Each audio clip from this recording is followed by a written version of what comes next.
Okay.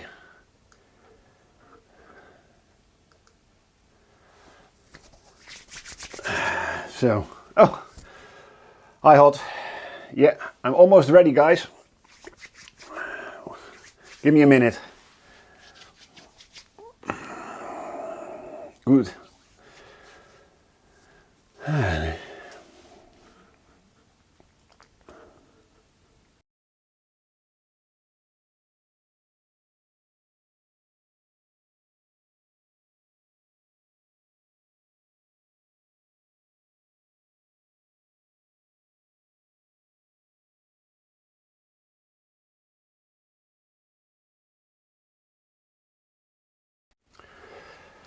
All right, let's get things going.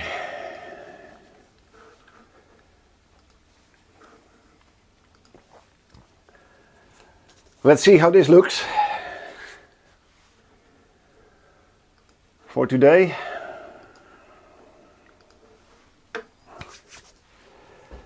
Welcome. I'm not sure who is watching. I know Hot's here, Adam's here. Hello, hello. Welcome to the stream.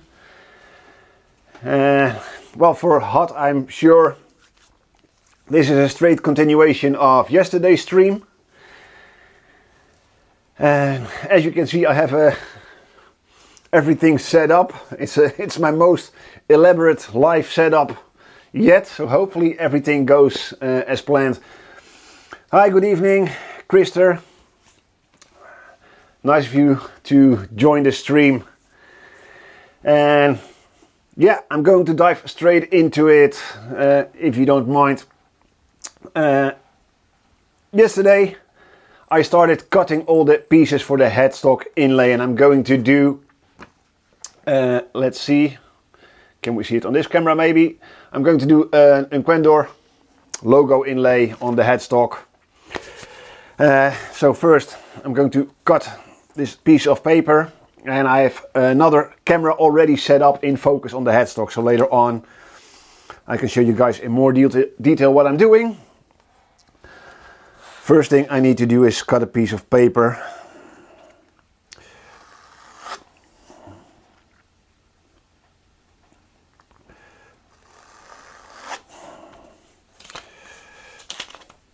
So that's one.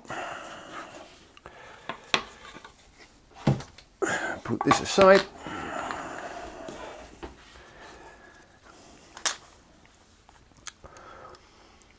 And just like yesterday's stream, I'm mostly working and talking while I'm doing stuff. When I'm doing the inlay. And then once in a while I will look at chat and answer questions and talk with you guys a bit. But my main focus for this stream will be working on the inlay. And hopefully we can get it done in just one stream. But it all depends how well the routing goes, of course. So, I'm going to switch camera real quick. Let's see how this works. Yeah. Unfortunately for you guys, I think, yeah, it will be upside down or mirrored. Unfortunately, I can't have the camera over my shoulder yet. And this is for now the best I can do, and I think you can also see most of the routing perhaps, and if not, we can always change the camera, so let me know. Hi Michael, or Michelle. I think Michelle is more correct. Pencil. Let's first take some measurements and figure out where we want the inlay to go. The inlay is 90 millimeters long, so the half of it is 45.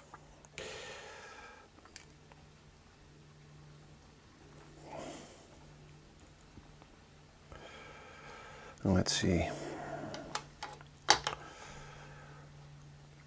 Let's be a bit more precise, shall we? Oh, and I just realized this is the first time you guys are seeing the actual headstock. I will show it in a moment.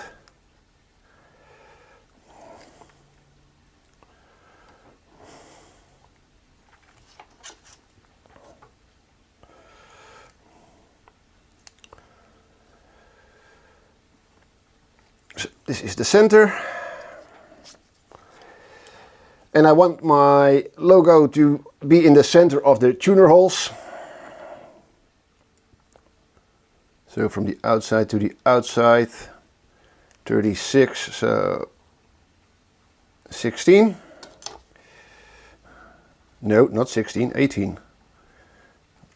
18.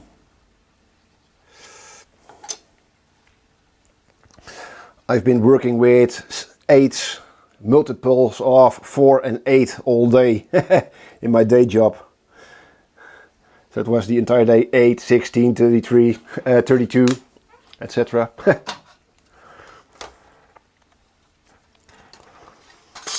So, a reference line. And this is the headstock for you guys. Sneak preview. And actually this live stream is part of the video. I will mention this live stream in an upcoming video when I'm doing the headstock veneer.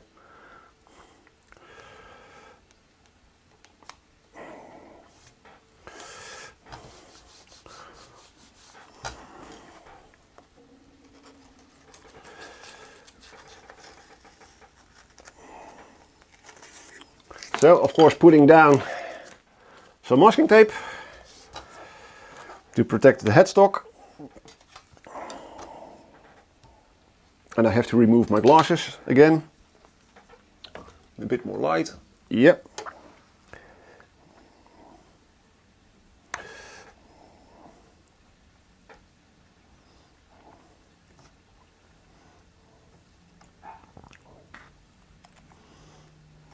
Oh.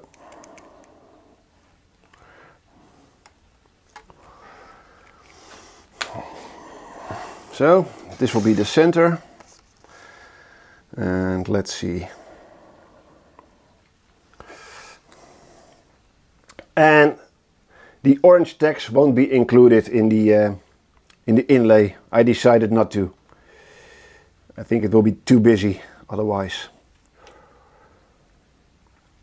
Yeah, let's do 16 from the center, so that's 8 millimeters from this line. Yeah.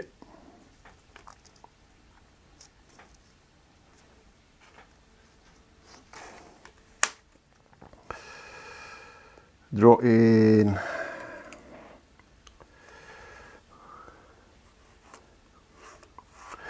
a quick reference line right here.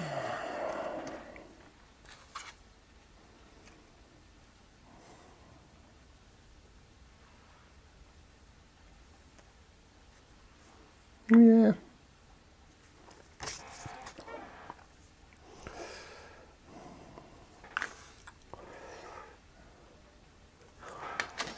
I'll do 10 first.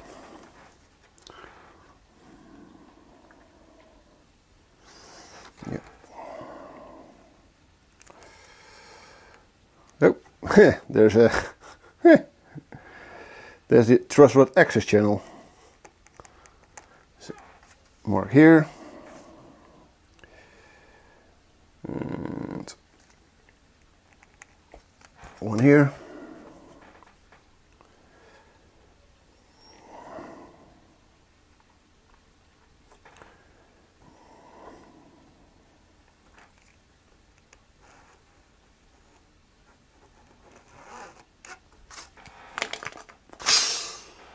So, I can't see a thing without my glasses. Oh yeah, you guys can see it. And let me know guys, the camera should stay focused on the headstock and not shift focus constantly on my hands. So let me know if something goes out of focus. Andre, hi Daniel, I'm thinking about making a guitar with a straight through neck. Do you think it really makes a difference? That and bolt on. The discussion between bolt on and neck through and set neck.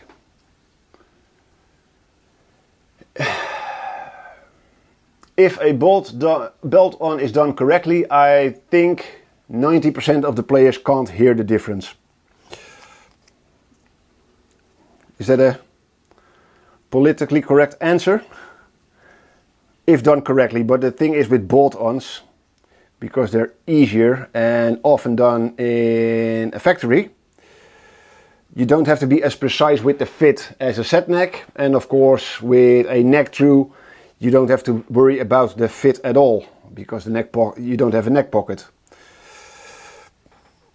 So the chances of a neck through being better than a bolt-on are higher, but if a bolt-on is done correctly, there shouldn't be much of a difference.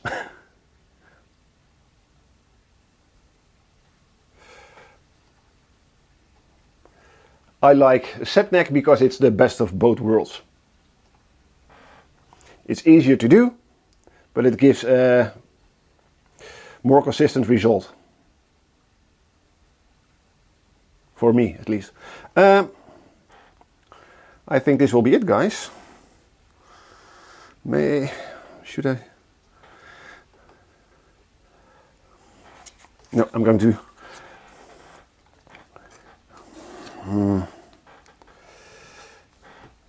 What do you guys think? Should it be closer to the edge?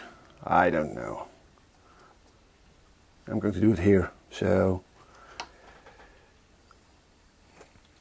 again with the glasses.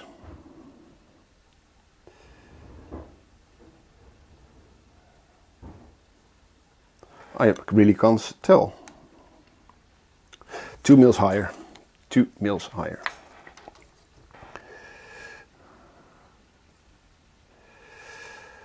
I really hope my glasses arrive this week.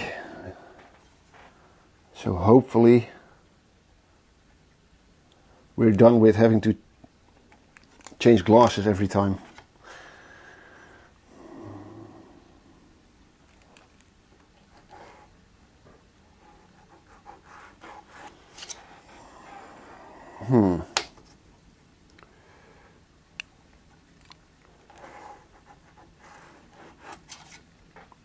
Yeah, that's better. Yeah.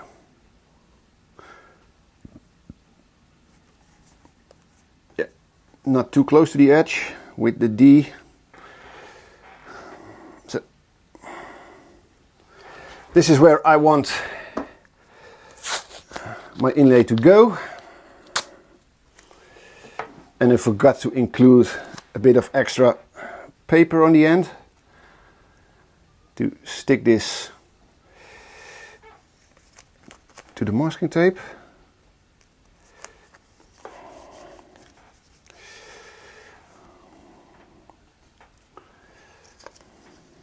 But I think we can do it like this. And of course mark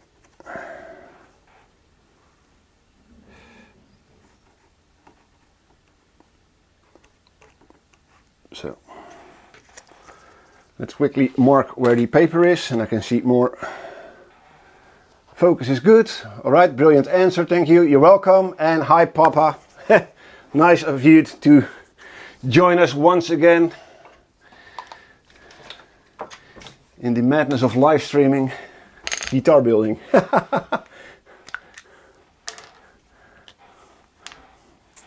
I now know why not a lot of people stream guitar building.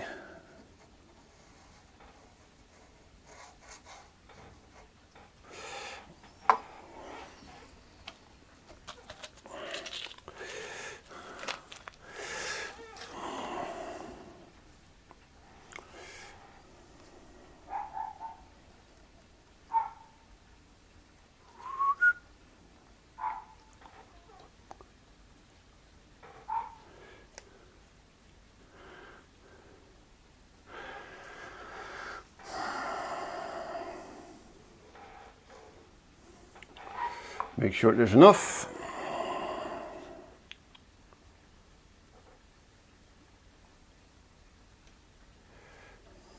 Yep.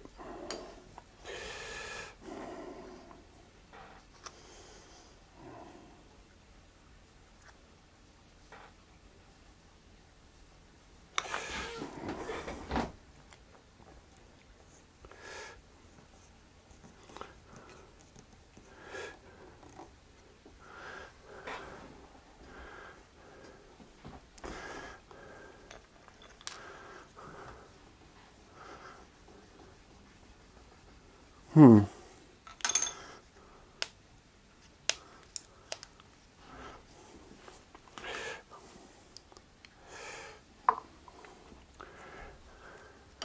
ha! There was glue on this side.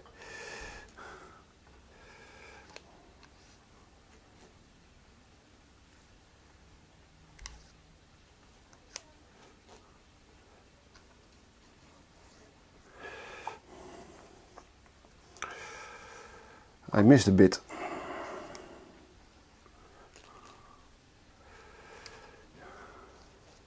Oh.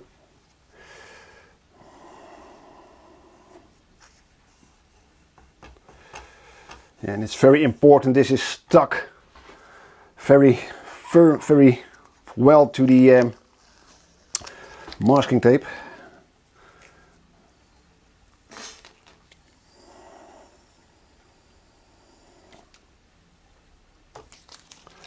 So.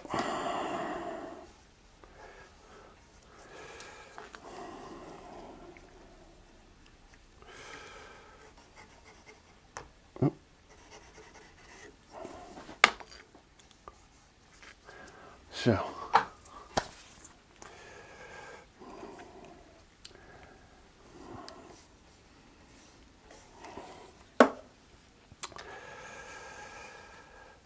Oh, I forgot to prepare something.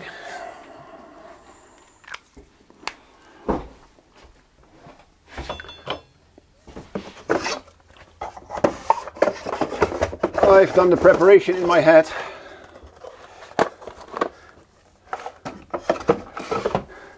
And I forgot a crucial step. I forgot to prepare my scalpel blade. So, remove this one. I'm going to dispose of it properly. Oh, that's right. One of the cameras can follow me a bit.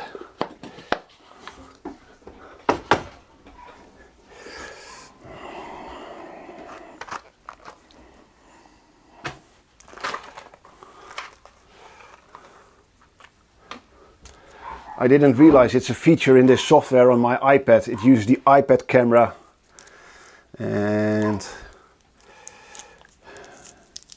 but not using the entire sensor, it can use the sensor to track you a bit.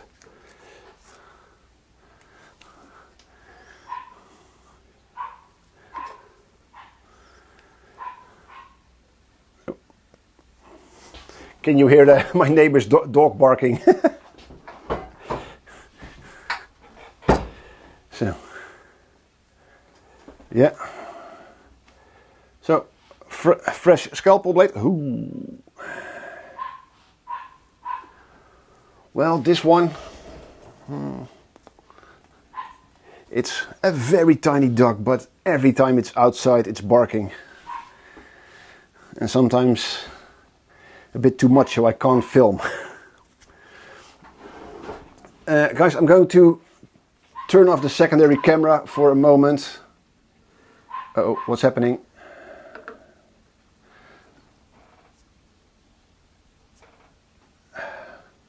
I don't know what happened, guys. My iPad.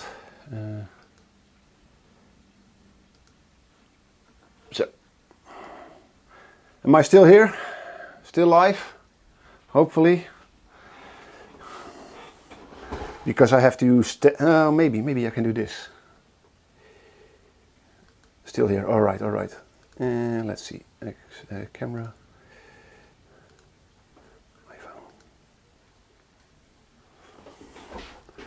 You can't see me, but it'll have to do. Because for this I like to stand up.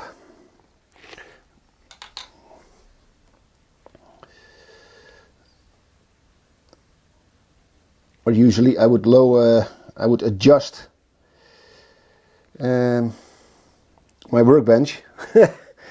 But now there's cameras in focus, there's a iPad resting on the edge of the bench, everything is set up.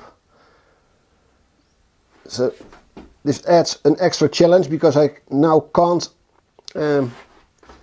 rotate the headstock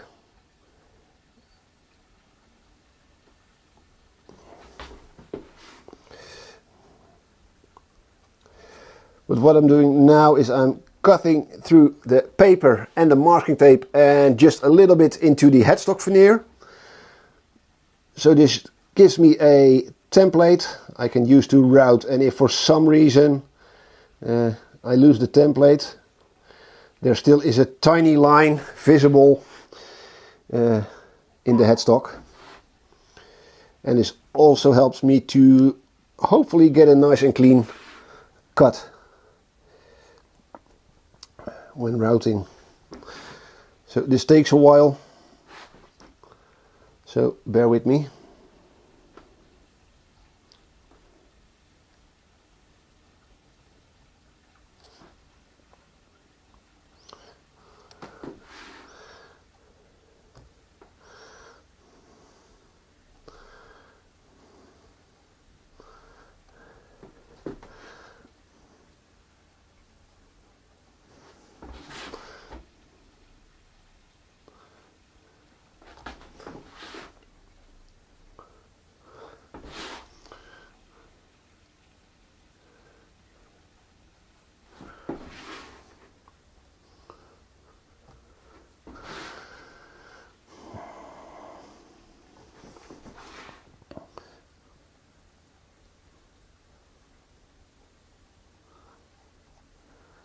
And guys, if I can give you a little tip, don't use a serif font for your inlays.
Let's see.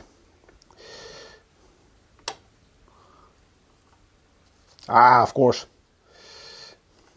Nope, you stay where you are. Don't you move.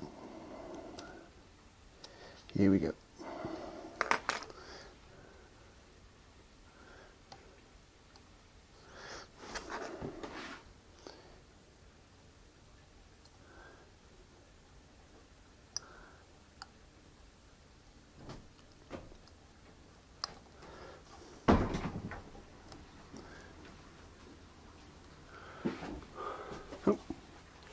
Yeah. Thank you. Oh.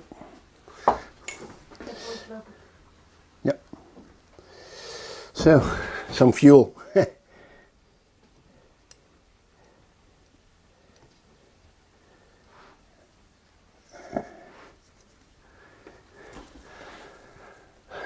So, 2 done. Oh, I moved Chet. Where's Chet? There's Chet. Still here? Yeah, oh, okay.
This might not have been the best idea.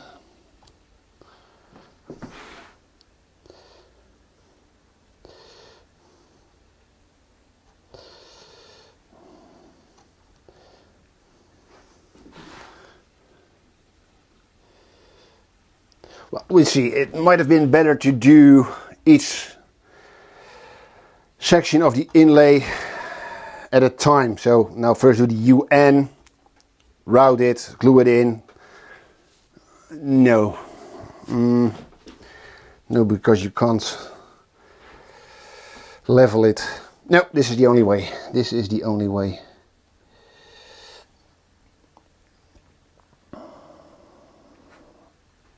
Well, not the only way, but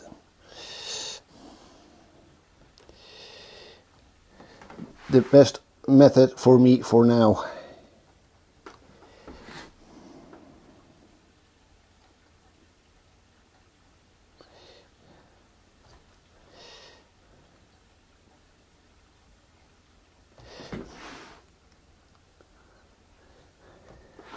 The easiest way would have been letting someone else do it.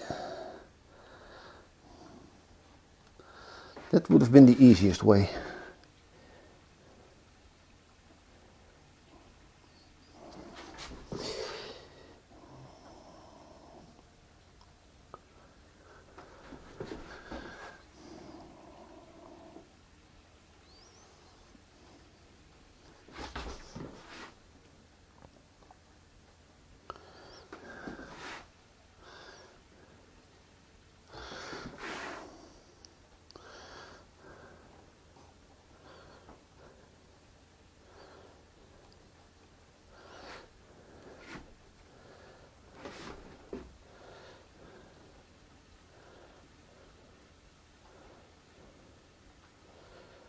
Yeah.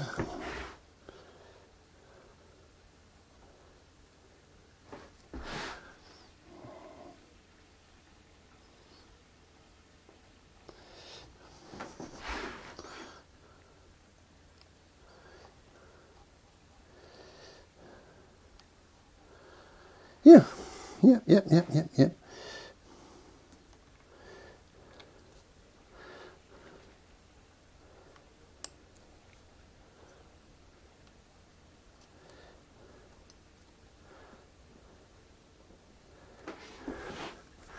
Here we are.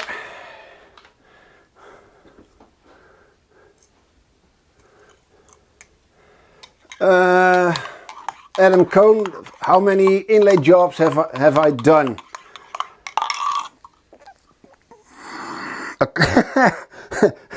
A couple.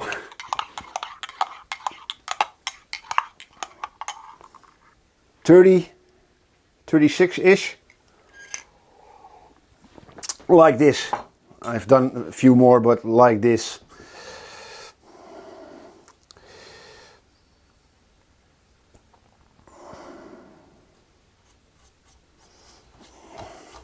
But to be fair, this is the first time I'm going to do my logo with separate letters.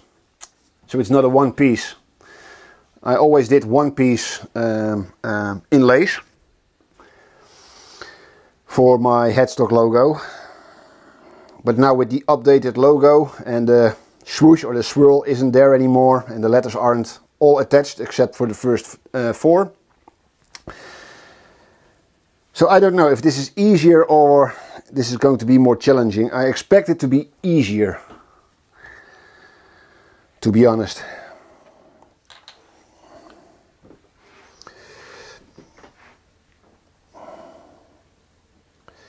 Because now when routing and refining the edges, I can do it letter by letter instead of having to make sure that when the U fits, the R also fits and everything is spaced correctly and such.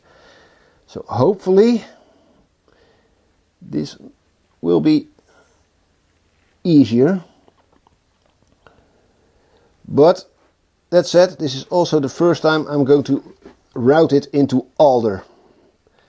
And I'm not sure how clean of a cut I can get in alder. In ebony it's real easy to get a very clean cut. It's much harder, for example, in maple. But I expect this to go fairly well, judging by the result I got from routing some of the cavities and in other guitars made entirely from alder.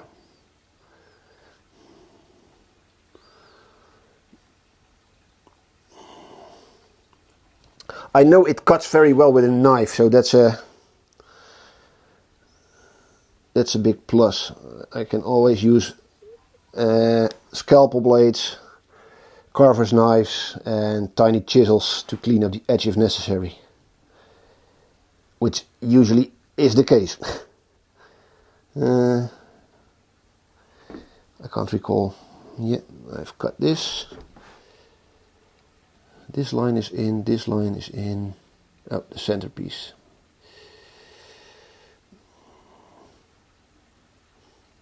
That's always tricky, to keep the inside of the E intact. And I'm really going to try to do so. Because if you have to fill this with dust and glue, most likely the stain won't take. So that's always a problem of doing inlays in a lighter color or a headstock you know you're going to stain.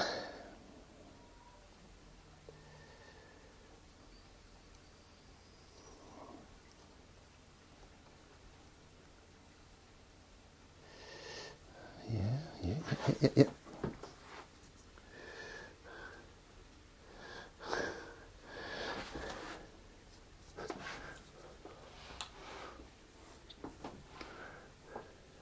Hi, Mr. Waffles.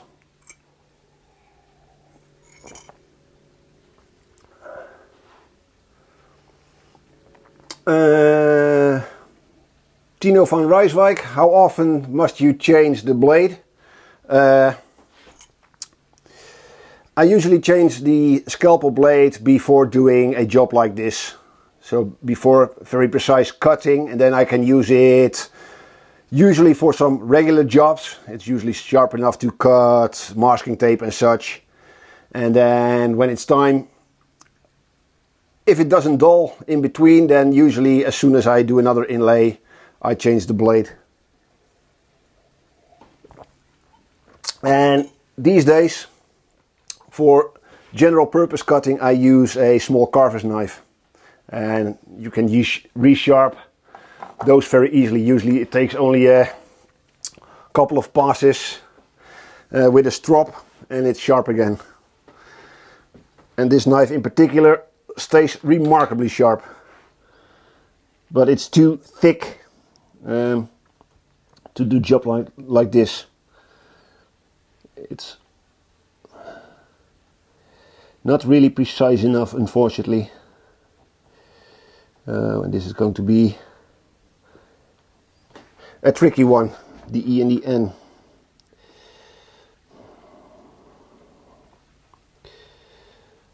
Hopefully I can keep those edges.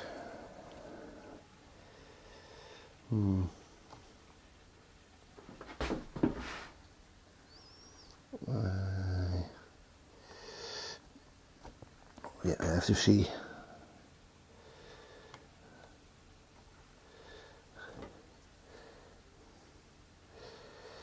And the thing is, usually your cut pieces are ever so slight larger. Like with the inlay top. For some reason, the thing you're trying to inlay is always a bit bigger.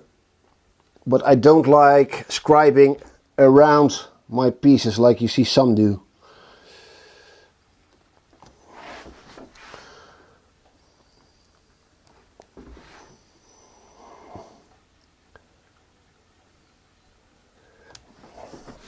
For me, this has worked the best of all the methods I tried.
I thought it wouldn't be as hot today, but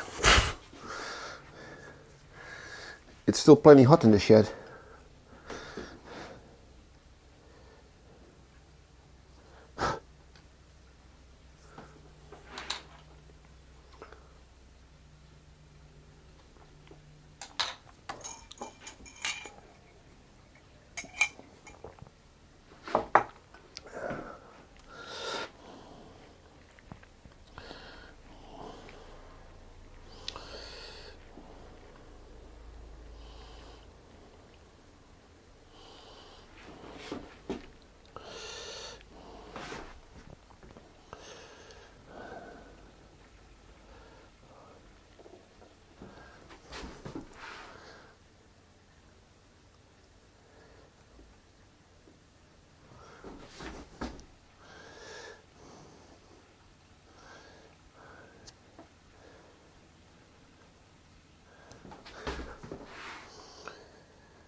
Yeah, let's do it like this.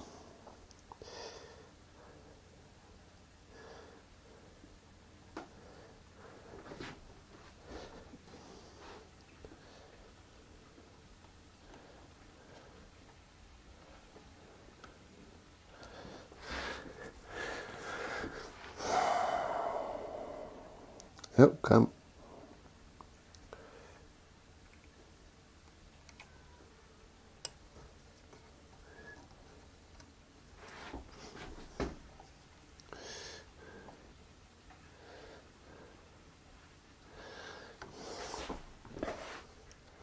It's always a bit of a bummer if I can't peel it off in one go. Oh, of course.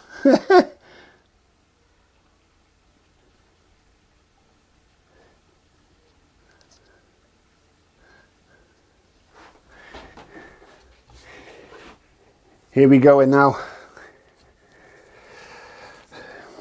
you can see how this tiny edge of paper and masking tape helps with routing the cavity. You can see exactly where you need to stop.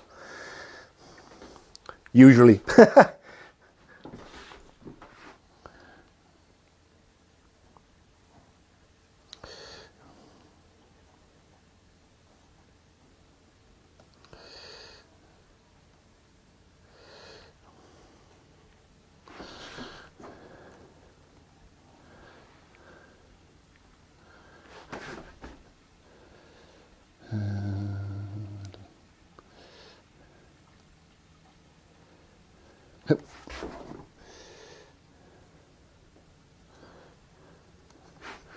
It's the first time I overshot.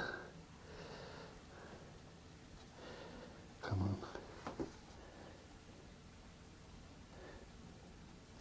You wouldn't say, but the O is one of the trickiest letters.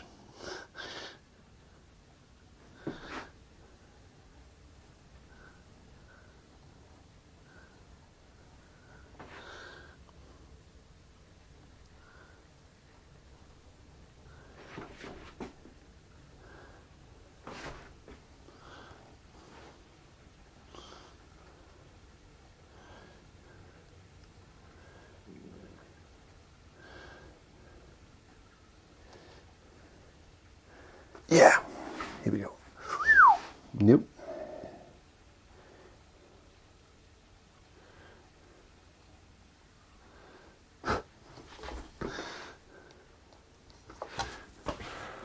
Whew, I almost cut myself.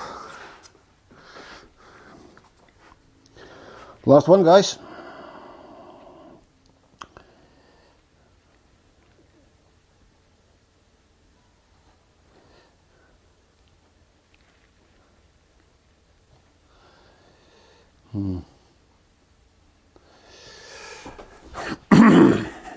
Keep focus.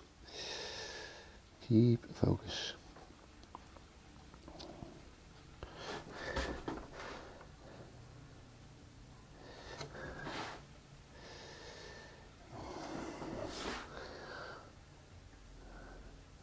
Don't think about how many people might be watching your every move.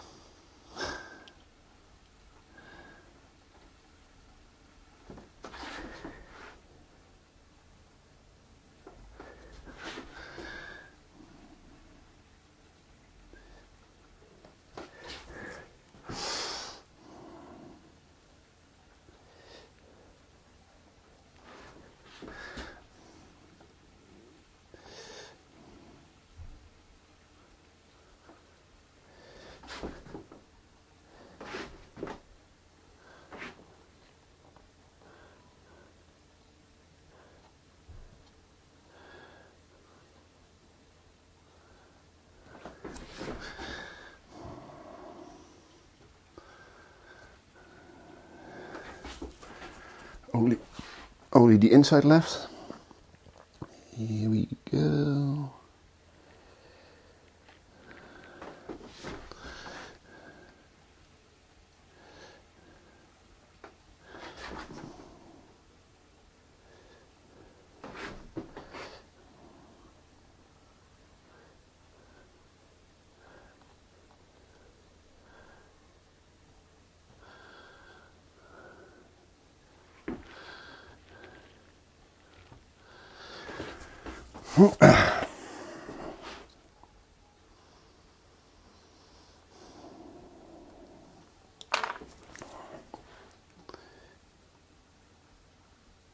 Yaha!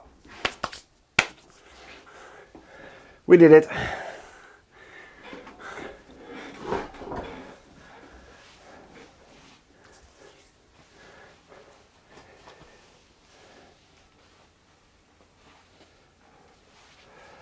Yeah, it requires a steady hand indeed. Let's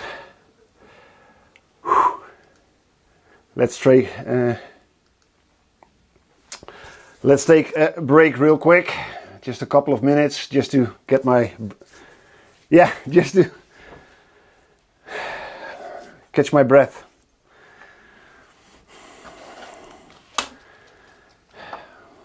something I struggle with, unfortunately. After having smoked for more than 30 years, and since the last time I had COVID, my condition, no matter how much I train or work out, it's called working out, it doesn't get any better, unfortunately. I'm always heavy. Is it called heavy on my breath? And heavy breather, so to say. And especially when I'm editing my own videos, I'm always a bit annoyed. But there's nothing you can do about it, and especially now with using the lavalier mic. But I think it improved my overall sound quality having this mic. Hopefully. So, a bit dizzy, guys. But for now,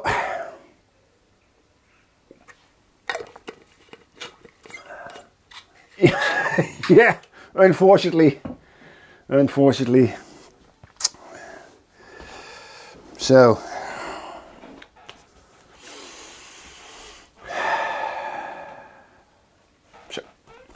let's put this aside, clean up the workspace a bit.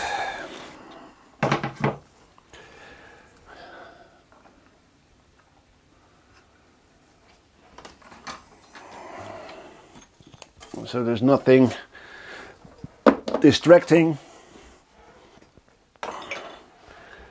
me. Let's see.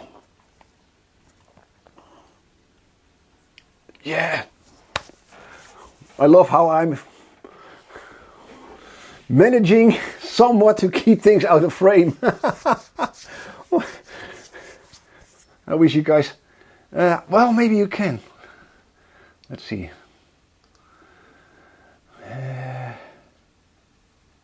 No. Yeah. If I do this and then do this, you can see how much stuff is going on. So let's hide this real quick.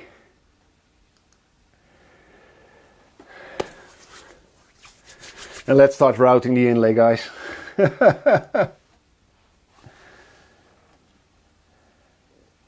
Haven Holidays. Mr. Me. Breathe in through the mouth, out from the nose. It should be the other way around, John, if I have to believe my personal trainer. Yeah, it's a pretty cool setup. I can... Oh, ships.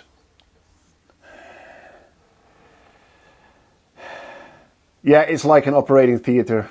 I can run you through it a bit.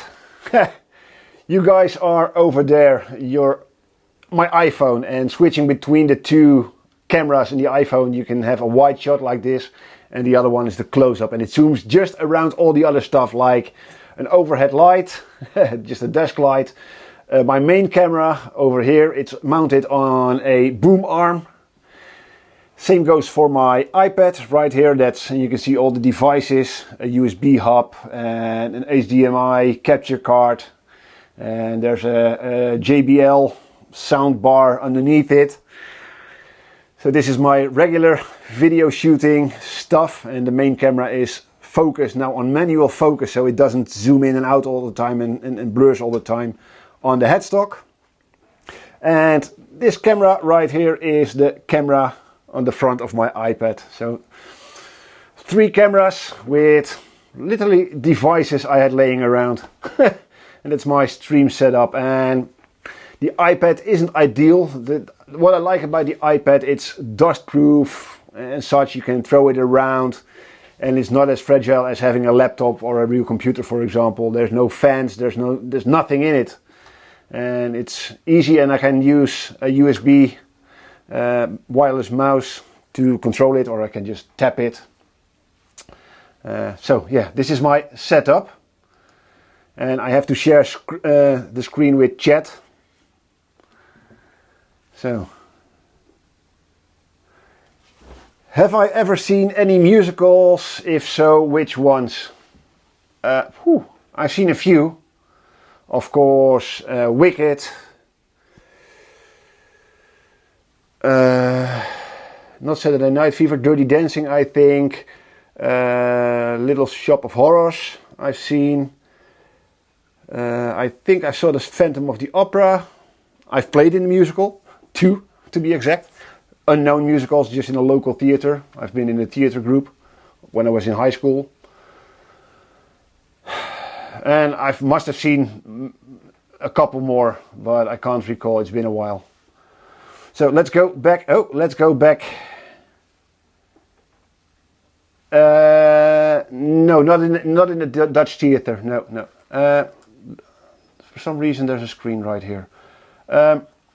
Yeah, let's go back to the inlay, guys. So this is my setup. If you have any questions about my setup, I'm more than happy to share with you guys. But let's do some routing first. I can't wait to fit the first pieces. So here we go. But I've seen the music of the movie Haven Holidays.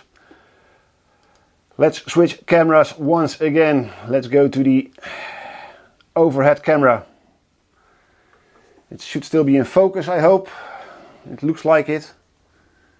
Yeah, I have to look at a very tiny screen, guys.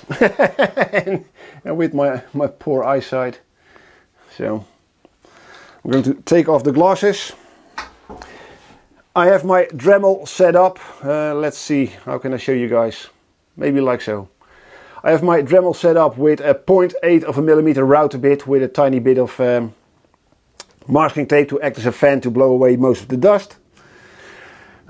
I've already set it to the correct depth, and what I do is I take a piece of the aluminium and set it to be just under the thickness of the inlay and together with the thickness of the paper and the masking tape.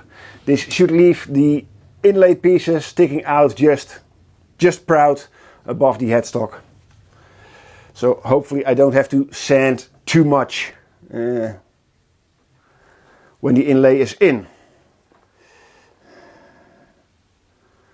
So, always a bit tricky. Oh yeah, and I forgot, I mentioned this in several of my videos, but I have my router of my Dremel plugged into a socket that I can power on and off using a foot switch underneath the bench. Which hopefully decides not to slide around as much today.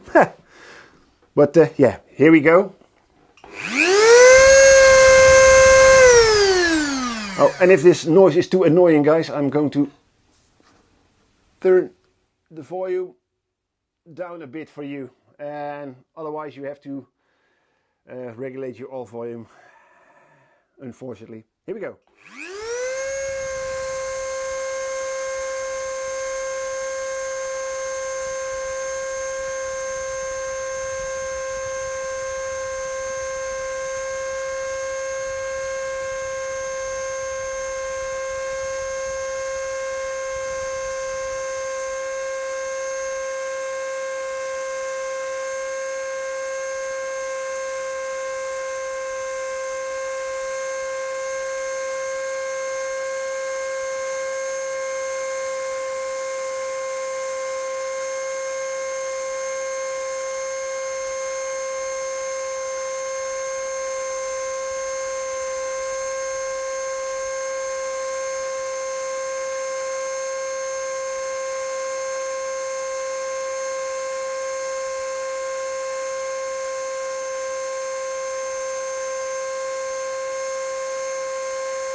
this router bit and the alder are cutting fantastic.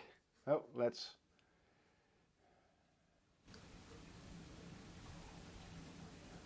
raise the volume a bit. Oh, that's too much, way too much.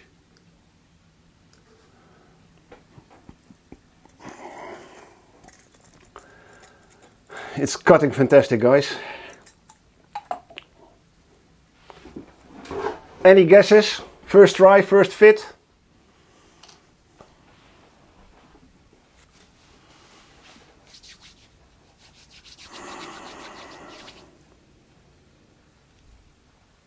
I don't know how much the delay there is on chat, so no guesses.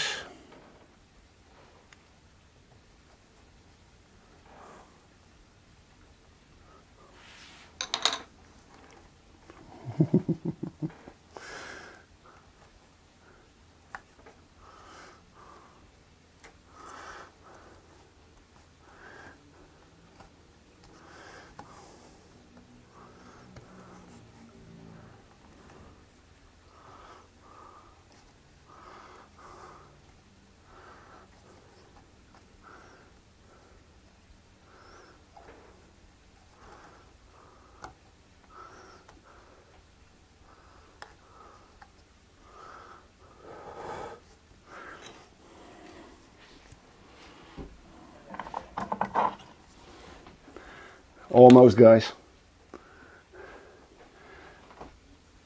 No.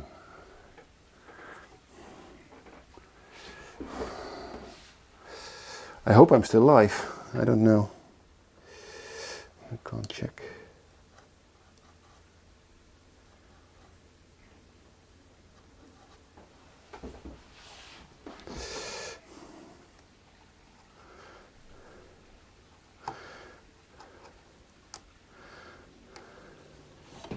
Still live, all right, all right. Yeah, sometimes chat goes quiet all of a sudden, and that always makes me a bit worried. It might have to do with my sound level, maybe.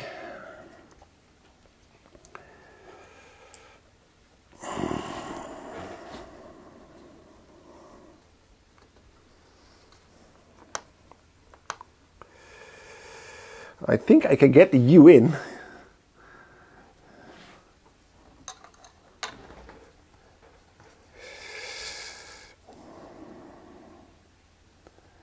And I think the N only requires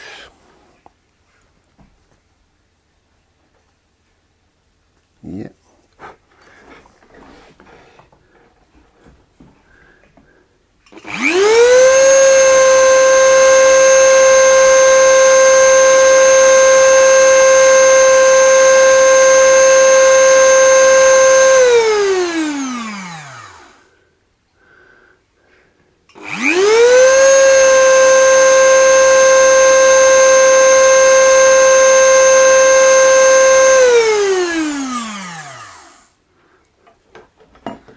It usually are the serifs.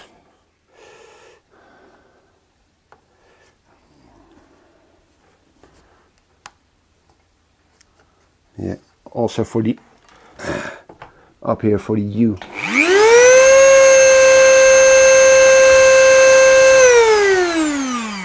This one and this one.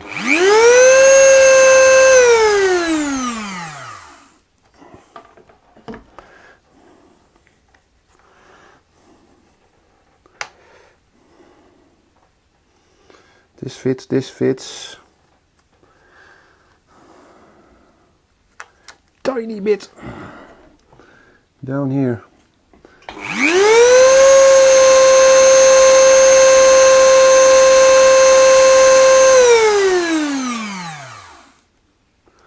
I'm going to order a lot of these router bits.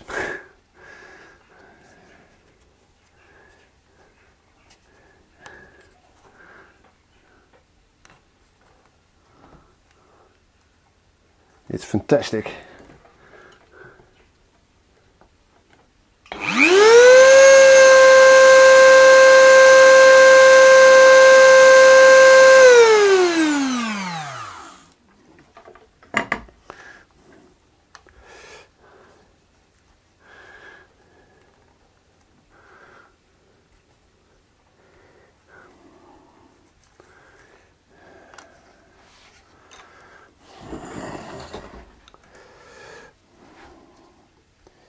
See guys, I think if I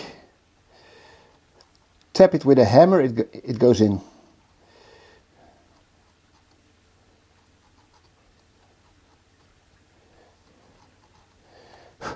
But of course, before applying force or use super glue, don't tap it in, because if you can't get it out,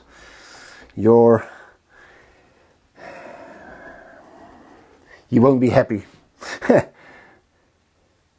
So what I like to do is I want to make sure that I can get it in. So before I apply glue, I have to be sure I can get it in. But I also, and it's a bit of a, is it called a trade-off? Not really. A dilemma. Because you want to be able to tap it in, to be as tight as possible. But on the other hand, it's a bit of a risk. Just like when I glued in the top. If you apply glue, you tap it in and it gets stuck or something breaks,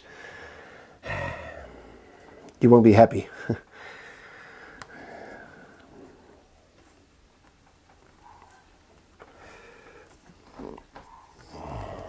Yeah, there's a problem area right here. And what I'm trying to do right now, and I don't think this shows up on camera,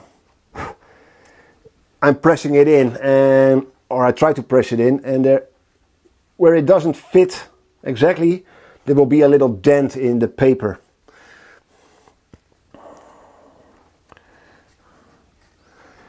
But I think if I can get it in this far, yeah, I think it will go in.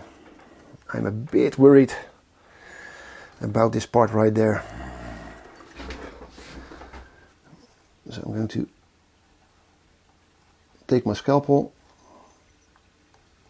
and take the tiniest amount, and I think this shows up on camera.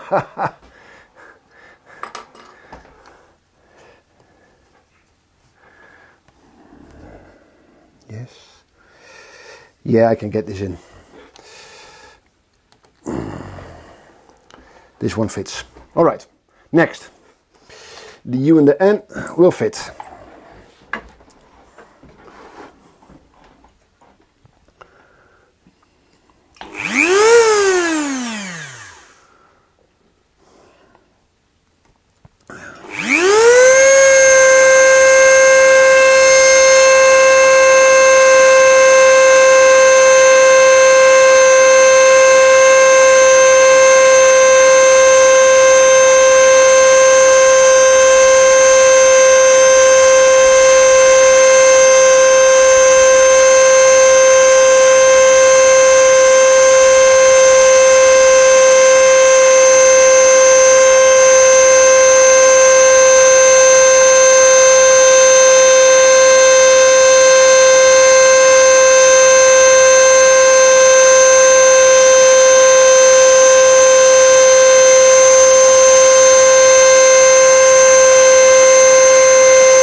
Good evening, Stanley.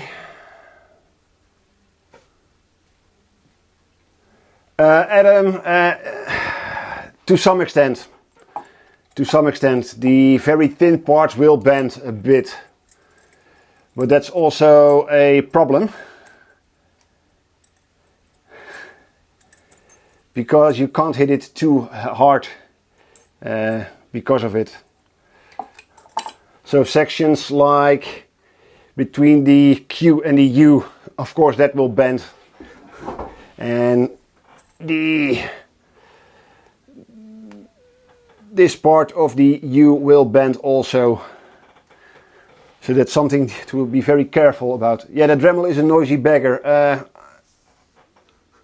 Guys, if I forget to lower the volume, please use your device to lower the volume when you see me grabbing the router. Yeah, you can benefit, but I've done it a little, so they're not that sharp anymore. But it's so tiny, and it would take so long to chamfer the bottom a bit. But of course that will help, but usually it's not a problem. Yeah, the neighbors think, yeah, hoovering. I'm sorry, I can't pronounce your name, but what do I think of 3D printing templates? Fine, it works. Whatever works to get a template.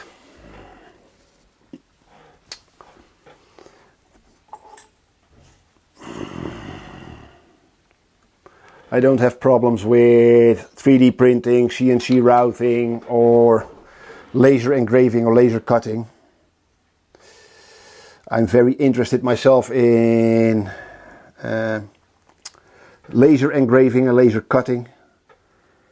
Wow, guys. I don't think this has ever happened before.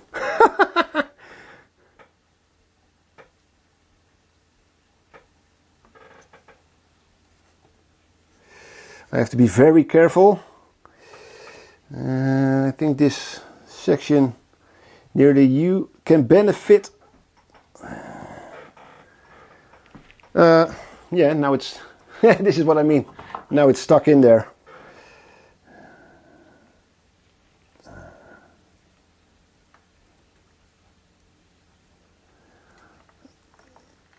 I think here's a tiny bit that I need to remove.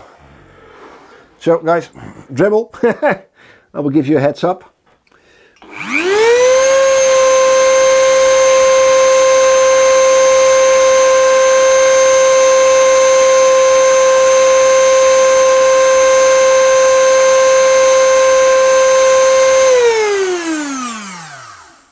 And this is also why not many dentists watch my channel, because it reminds them of work. Yeah, ooh, yeah. Go straight in. Great. Let's knock on wood before we jinx it, like we did with Blady yesterday. As soon as we started talking about breaking blades, we lost one.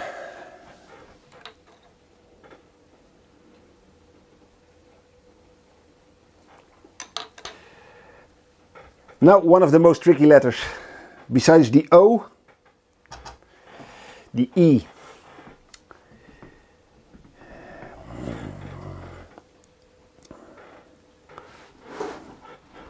So guys, I'm going to start the Dremel.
I think if I'm careful I can drop all the letters right there.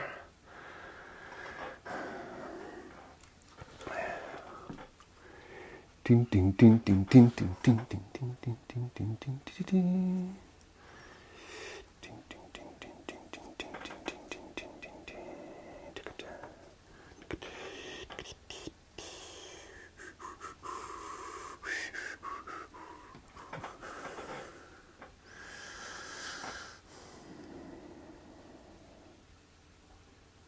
Oop.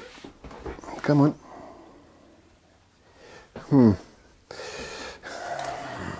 That's against the grain. So it might be easier to use my router.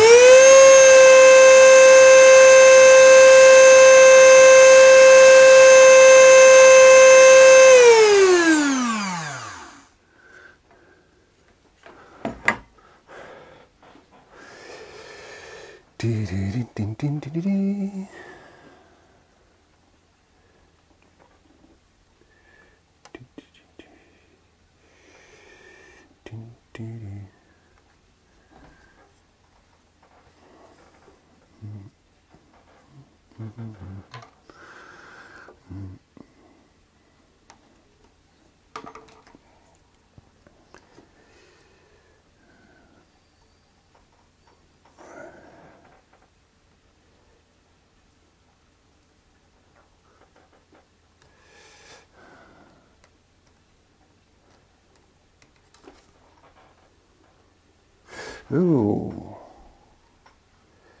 there you are.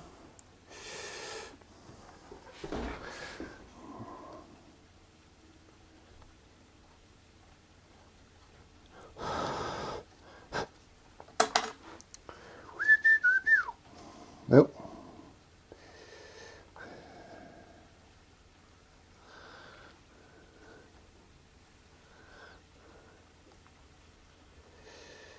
Where? Oh, there. There you are.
Come on, Mr. E. Ow. It's getting too long anyway.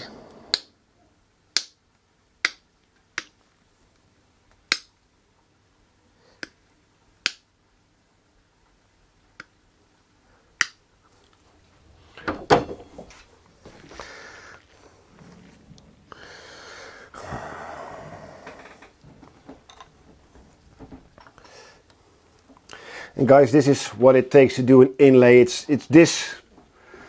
Take the time, and yeah, it takes a lot of finesse.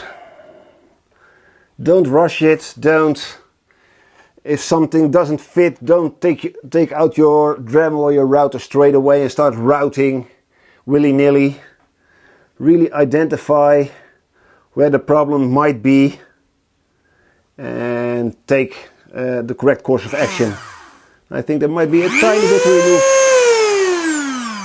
And there's a tiny bit to remove at the top of the E.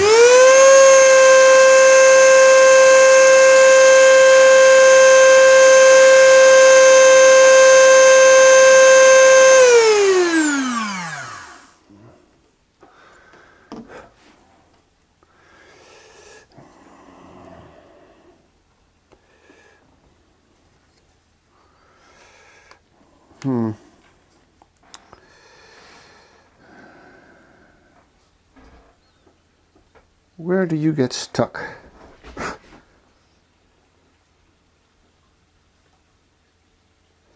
Seems to fit right there.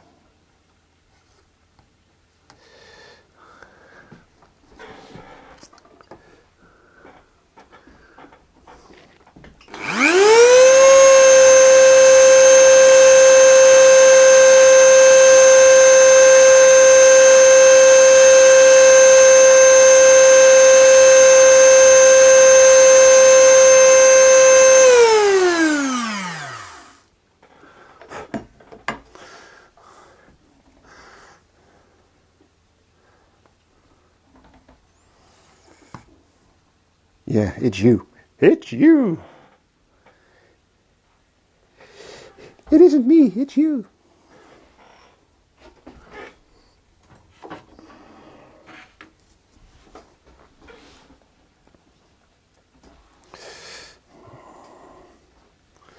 I think there's a little burr down here.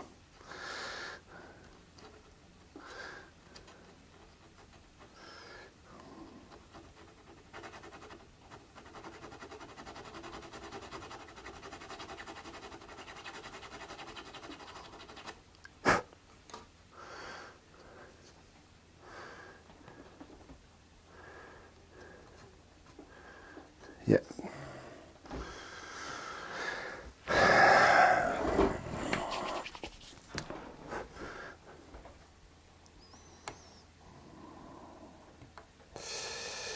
It's going to be scary. I think I need to take off a tiny bit more right here.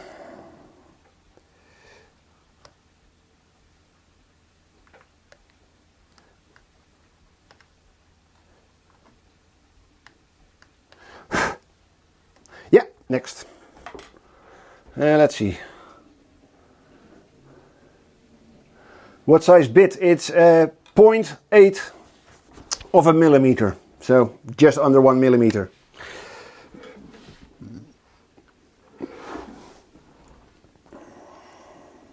I think, yeah, I think this is a 0.8.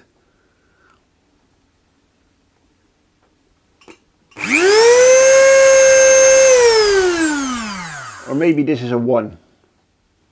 I can't recall, and it doesn't really matter, it's small enough. But it's either 0.8 or 1 millimeter.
I might need to trim that serif down a bit. Yeah, it's way too pointy. I noticed this yesterday that I forgot to trim this very sharp point from the N.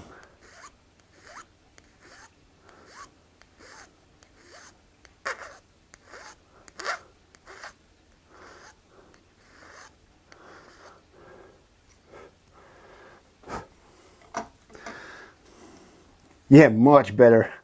Much better.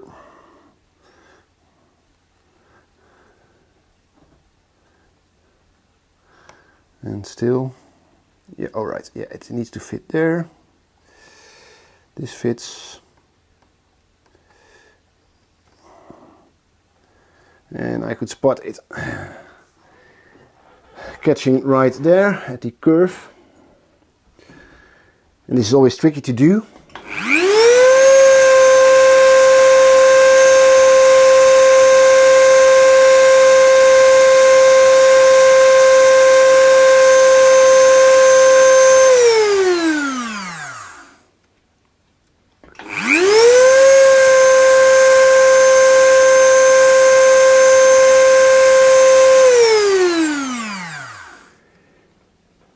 It's so much easier to route a nice and straight and tight line when the router is going to a fresh path, so to say. So the router is going through full wood, so the wood is supporting the bit on both sides. It's so much easier then to control the router than it is to remove an edge like so. Then the router tends either to not want to cut it.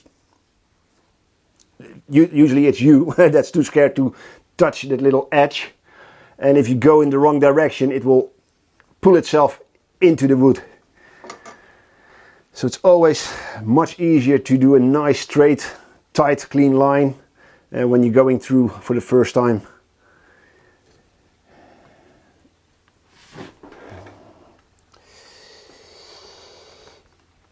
Let's see.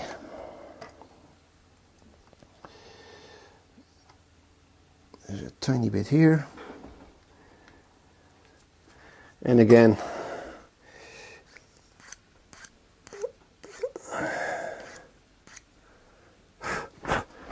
I said this a couple of times again, the serifs, oh man, they're always the problem. This one fits, this one fits. Yeah, I think I need to remove a tiny bit right here.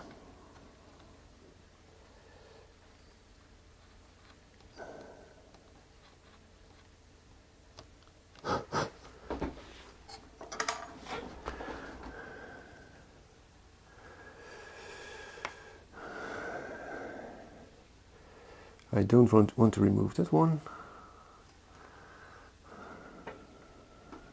This fits.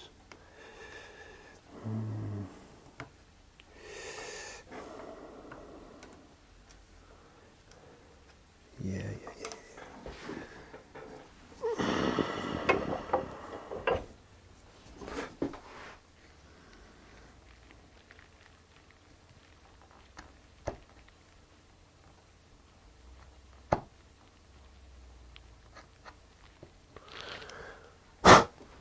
So use a chisel to get a nice straight line.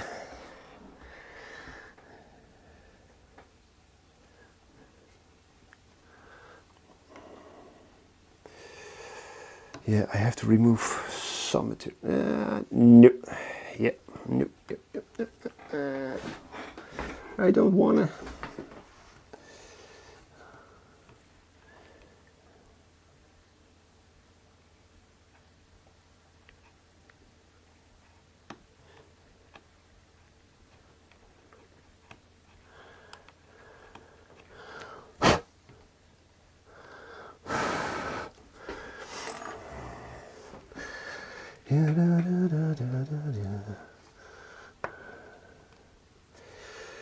There's a tiny gap there. Yeah. Oh, oops, it's in.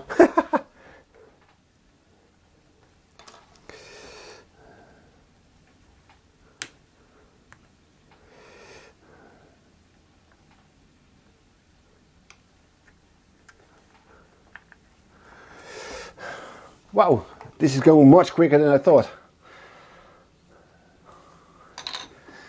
We're in 1.5 hours now.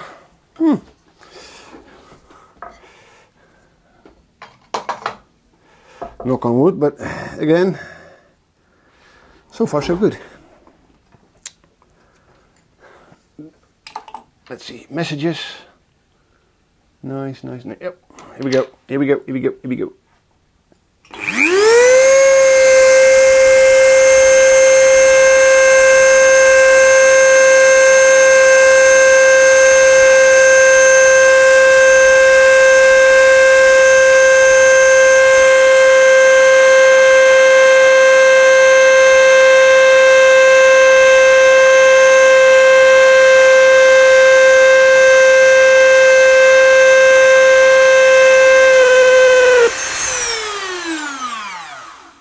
What's happening? What are you doing?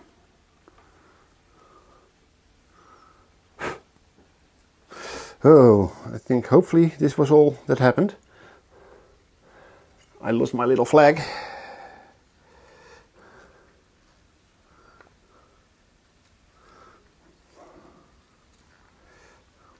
Yep, I lost it.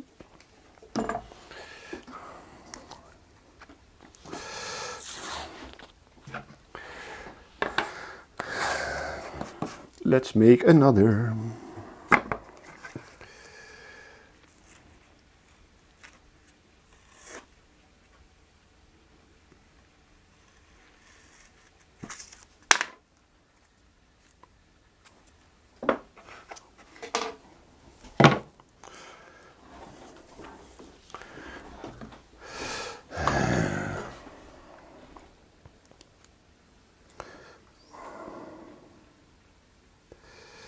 Come here.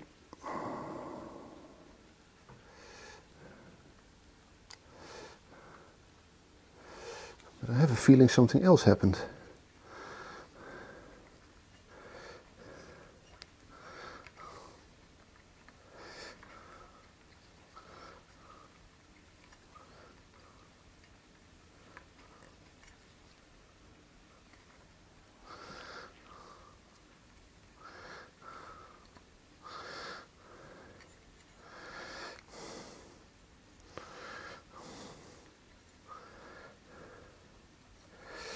Why?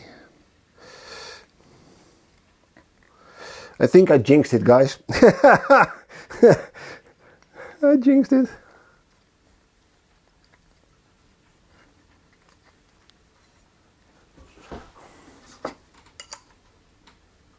Yeah, this seems all right. Well, hopefully that was all that is. That the flag, my little fan got loose.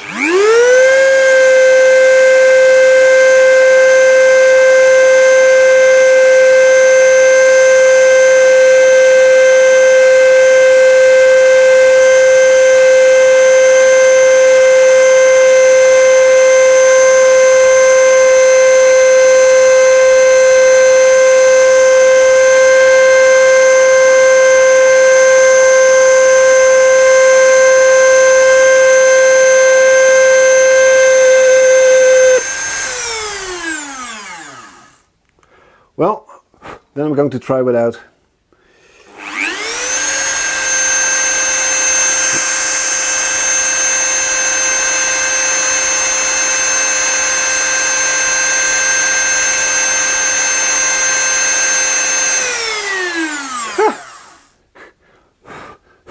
The Dremel seems a lot quieter without. Well, a lot quieter.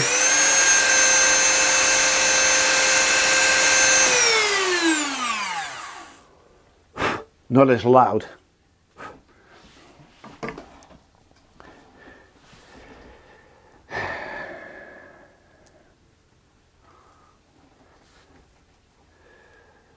Let's see. Come on, Mr. D. You're my letter. Get in there. Yeah, of course, that little nip.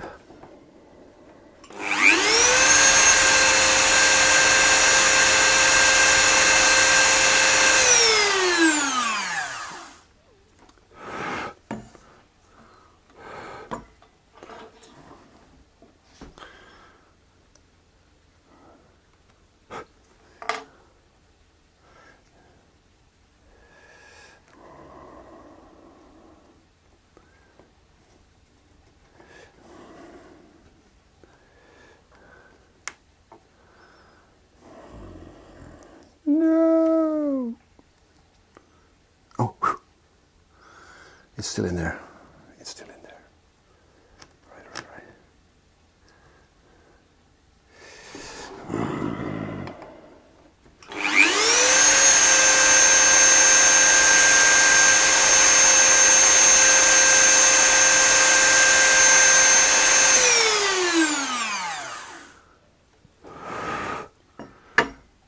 Oh man, that's that's a huge difference without a piece of masking tape.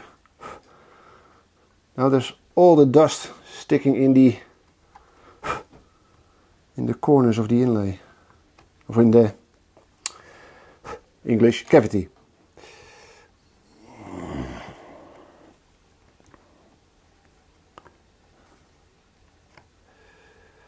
Ooh, yeah. Whoop! It went in. Oh boy. Oh my! Can you get out? I can't get it out. Yeah, here we go. Here, come on, come on, come on. Yep.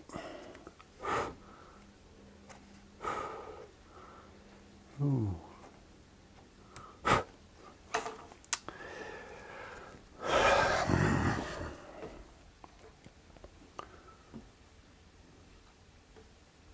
Oh yeah, hello buddy. Hi Retro. Safian, nice to see you.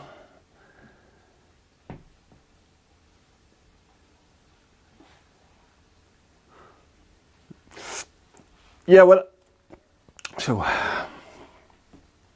what I typically do for my router bits, I'm taking the smallest one possible, and if I'm not sure, I'm looking what the smallest feature is on the inlay, and in my case those are the serifs on the end of the letters. Those are the smallest pieces, and the width of those is usually the width I take for my router bit, and it also depends on the type of wood I'm using. I've used much bigger router bits for smaller inlays because I didn't have any smaller and I needed to do an inlay. And then you have to take very good care, and sometimes it means that the smallest pieces you have to do not with your router bit but with a scalpel blade or with chisels or any other method.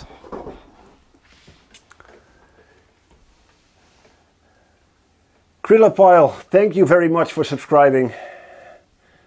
Thank you.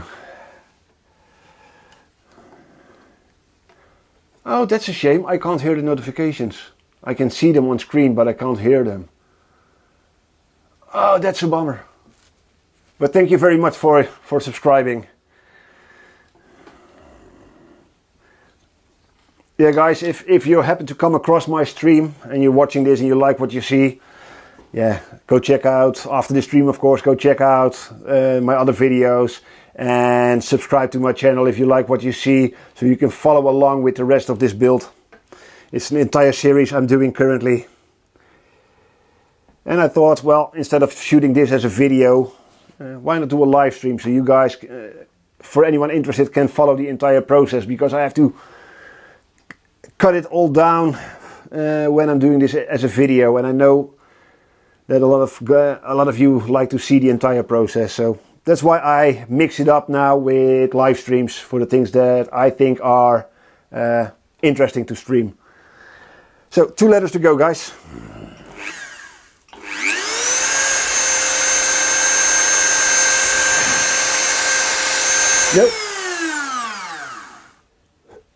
No, I can't do it without. I won't take the risk without having that piece of masking tape there.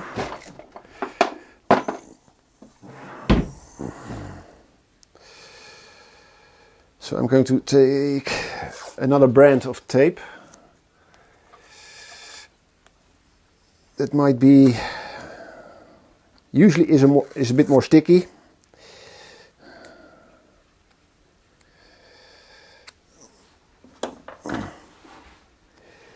You won't believe how much of a difference a tiny piece of tape makes.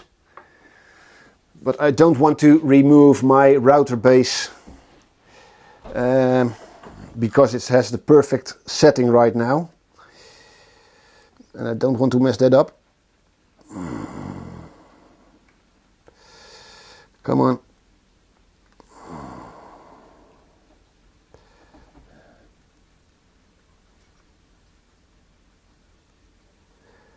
Yeah, come on, stick to it.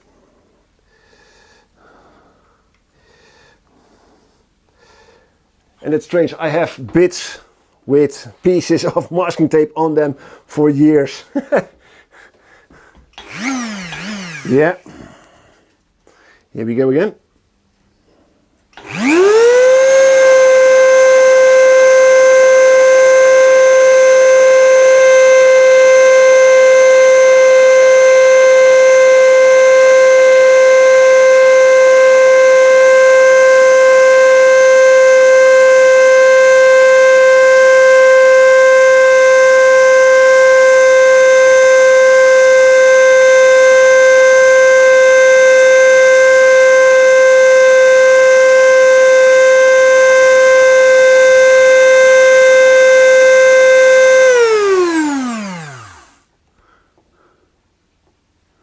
Oh, it's noisy.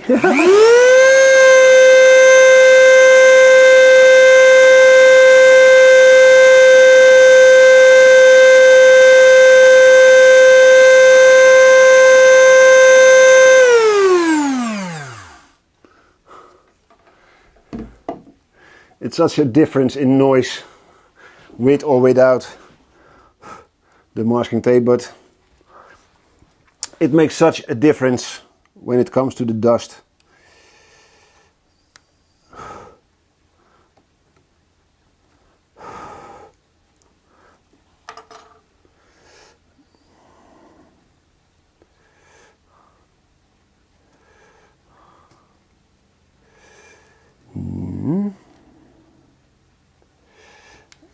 Let's see, there's a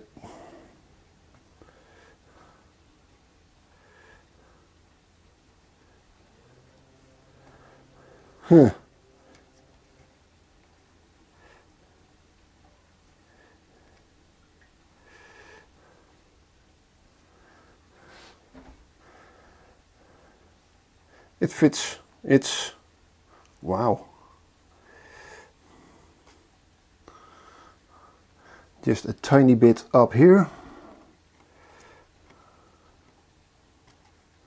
Oh. Is it? Maybe only the tricky part, maybe.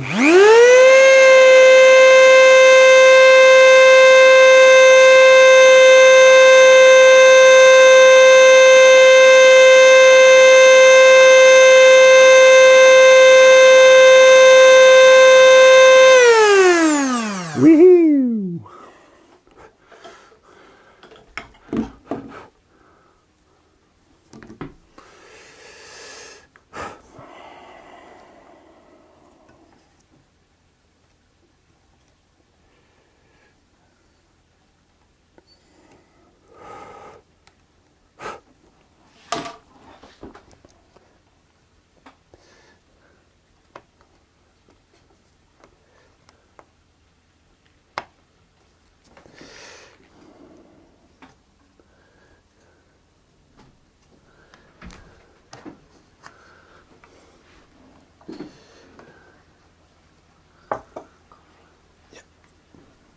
Oh, wil je wat voor mij doen? Op de eettafel staat een flesje zwarte superlijm. Ja.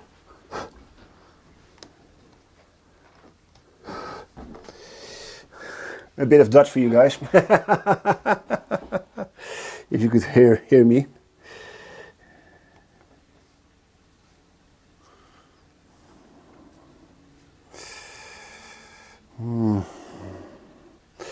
I usually don't like doing this. Where is my file?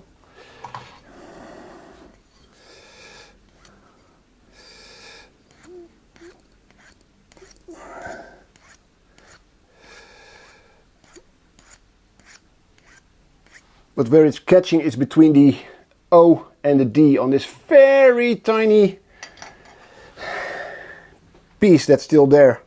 And I want to keep that. I really want to keep that.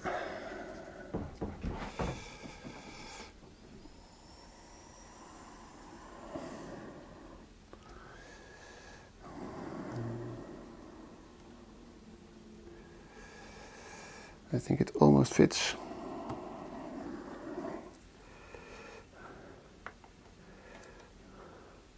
But I'm too scared to lose this. So I'm going to make the exception.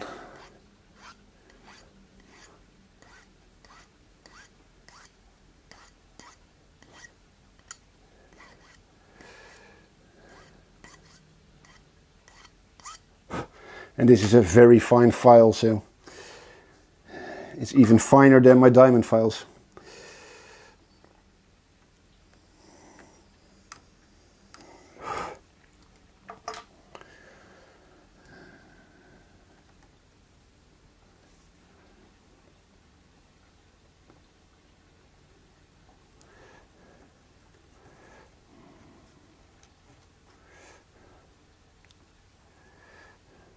No, it has to go in like so.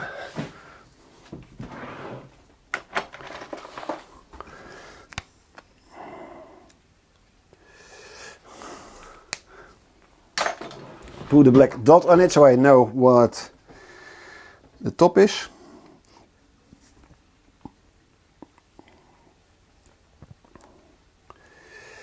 Yeah.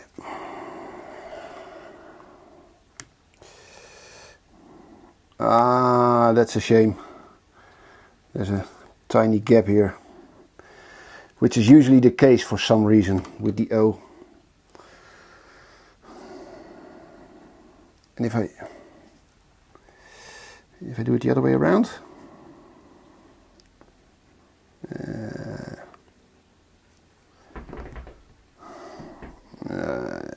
no, then the gap is still there.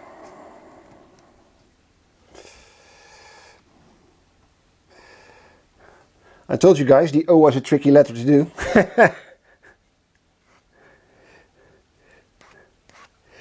It seems like the easiest one, but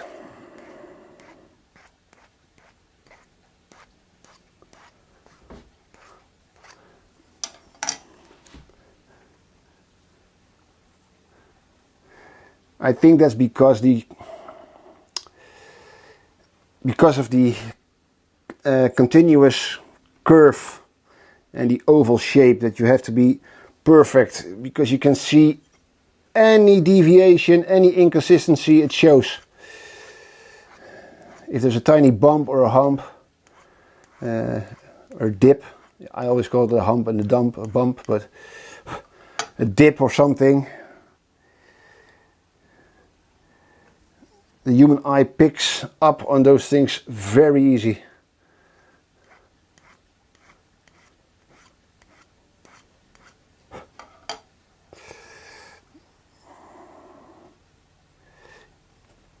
Yeah, oh, here we go.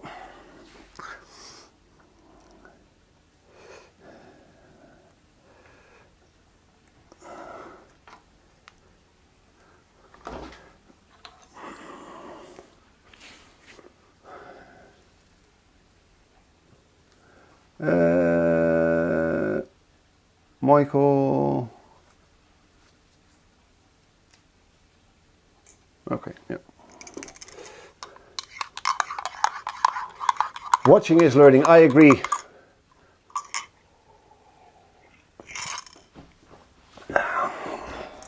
And teaching is also learning. That's the nice thing about doing these videos. It really forces you to think about what you're doing. Makes you more precise, and you're very conscious about what you're doing. And it helps to remember things as well, and to find better ways. Yeah, fits as a glove. There might be a bit of a delay, I think, on the stream. For some, perhaps. I've set it up so there shouldn't be any delay between the stream and chat. There should be a minimum amount of delay, but I know my software adds, I think, 5 seconds delay usually, and then YouTube adds a bit of delay, unfortunately. But hey, another sip of coffee, fuel for the last one.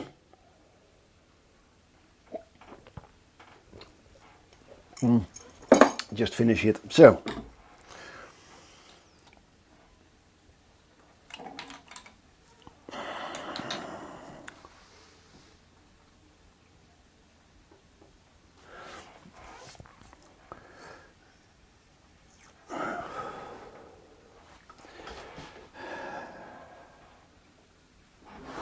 Yeah, last one. And just, maybe you guys spotted it already, but something I want to mention before I go and do the last letter is the way I'm routing it. I really don't know if this shows up on camera, but I'm always routing counterclockwise. So for the R, for example, I'm going to start right here in the center. That's the here's the most space for the router to set in, because it will always wobble a bit. And then I'm going to go counterclockwise against the right side. So I'm going up here, the outside curve first into here, and I'm going to follow the outside line counterclockwise. Then as soon as I'm all the way around, I'm going to go clockwise for the inner part. And that has to do with the way the Dremel routes. The router bit spins clockwise, and I'm always going against that direction with the movement. So if you go the other way, it can grab itself into the wood and drag itself and pull itself into your nice and clean edge. So always go counterclockwise for the outside shape and clockwise for the inside. Clockwise for the inside shape.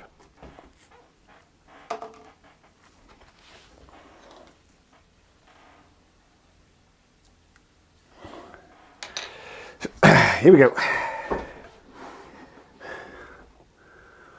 So start in the widest part and start routing. Here we go.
Hey, what's...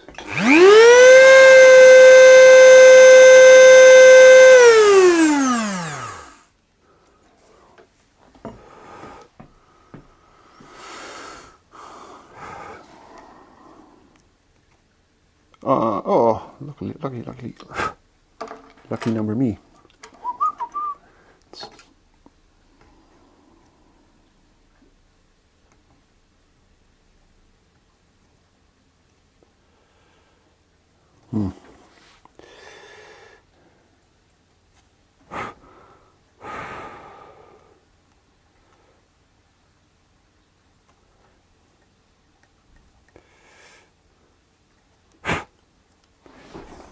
Yep.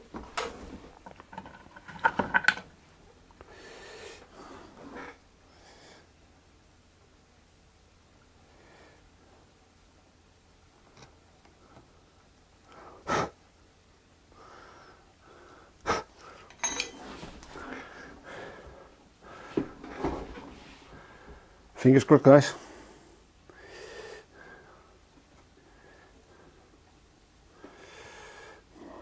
this fits.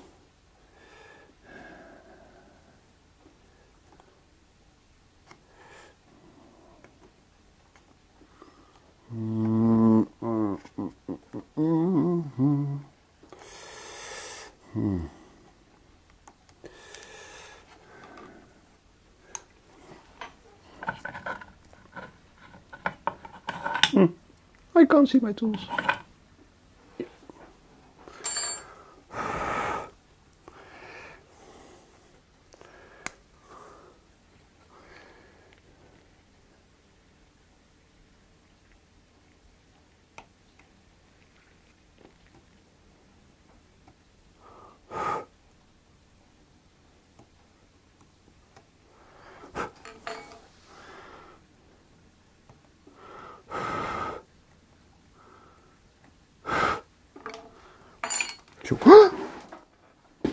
Uh-oh.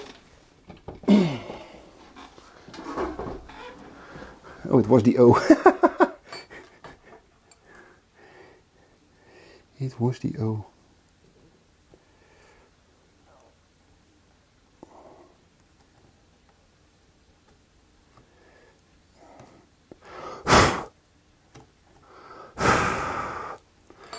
Yeah.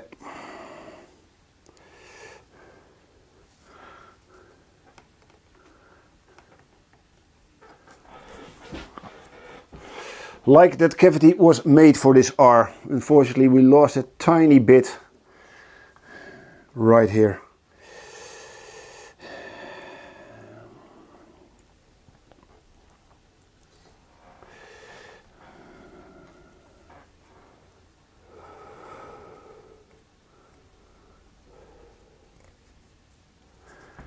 Yeah, guys, and I think I'm going to use black super glue, black CA glue to glue in the inlay.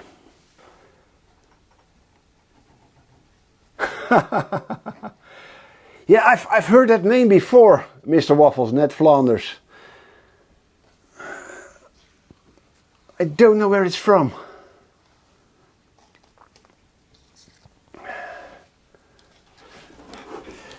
Yeah, we can remove the template. I was a bit distracted. Oh, yeah, it's from The Simpsons. Yeah, I've never watched a lot of Simpsons.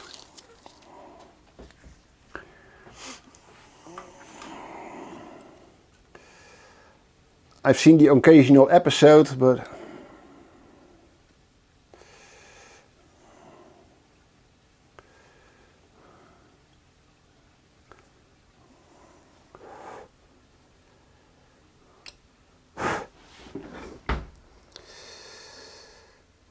Wow, wow, wow.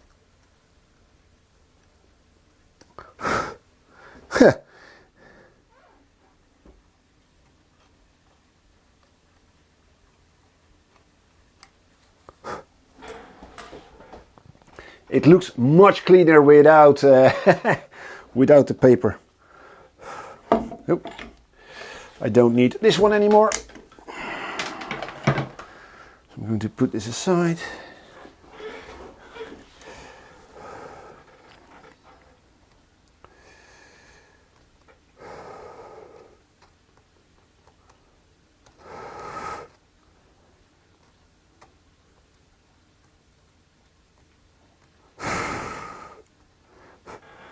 This is also a crucial step, guys.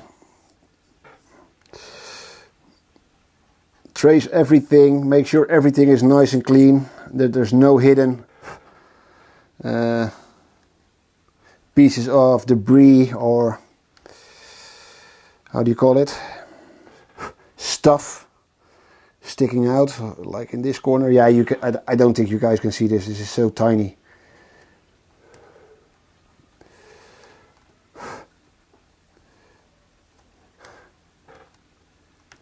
As it happened, this week I saw a video on YouTube with someone wearing those new Ray-Ban smart glasses with a tiny cameras embedded in the frame. And I thought, well, that would be great if doing stuff like this having glasses that could show you guys what I'm seeing when routing stuff and such, but yeah, as you can imagine, they were a tiny bit above my budget, and my channel isn't big enough for brands like that to contact me.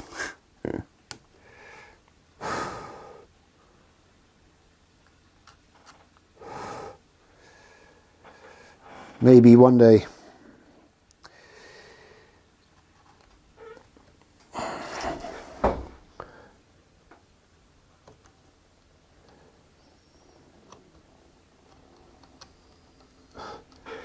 Of course, you guys, if it's something you like to see, of course you can help me by leaving a like and maybe fill, where's my tip jar? Right there. Oh, other way. There. If you like, you could help me improve the stream. I have set a goal for myself that all the, or at least as much as I can, of the revenue of the live streams go back into getting back into the setup. Of course, I have to first try and get this investment back. Hey, this is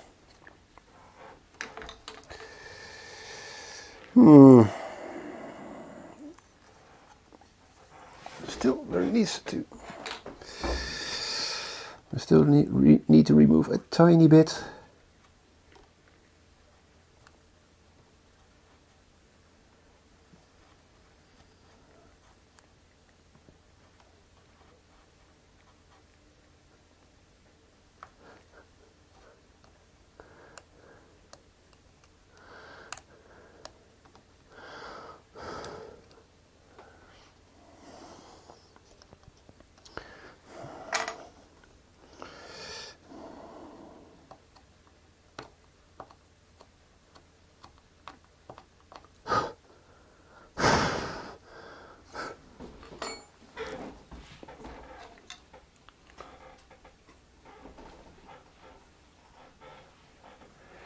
Yeah, of course you can.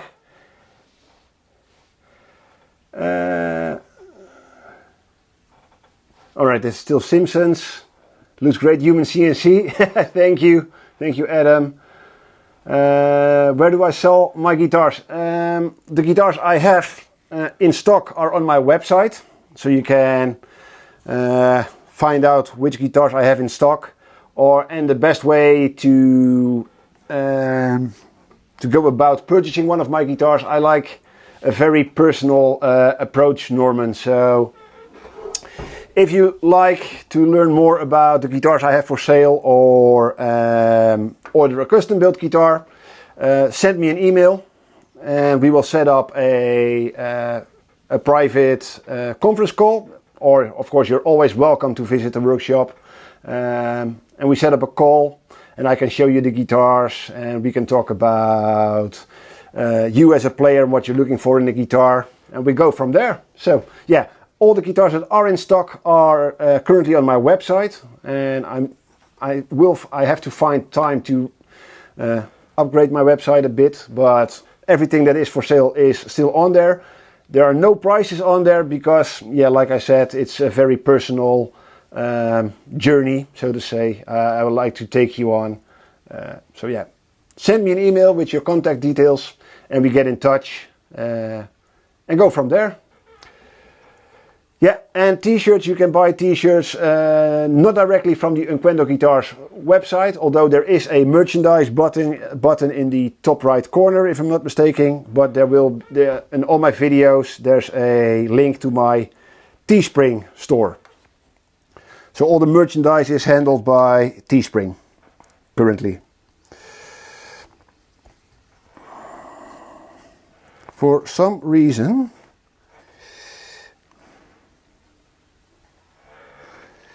why don't you love me anymore?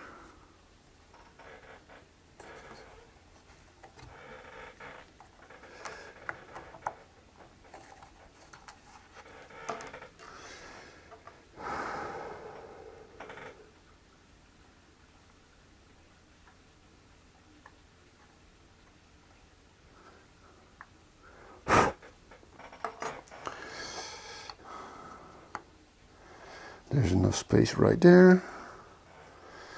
This seems fine, fine, fine, fine. You're not. Oh.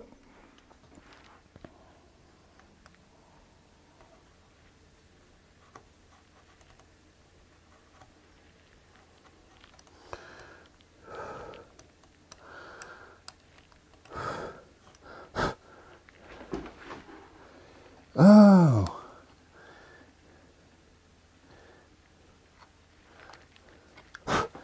That little bugger. Gotcha.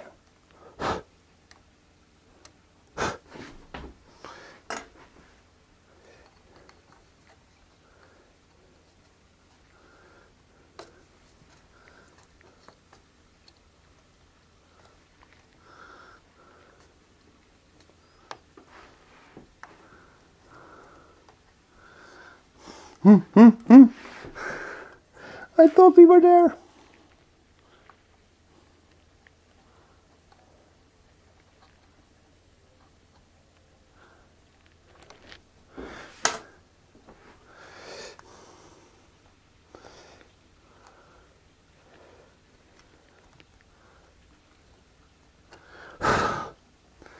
That was too bad.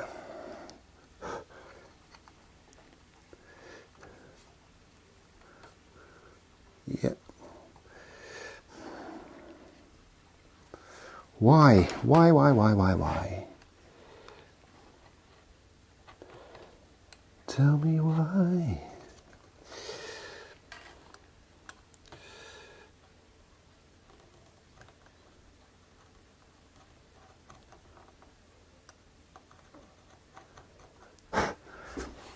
Guys, and singing and making noises and talking to my inlays is something you don't see in my videos, but I do off camera all the time.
What is your problem?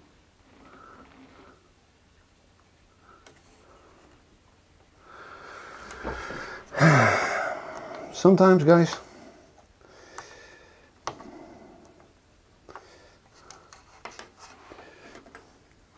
no, it's rubbing right here.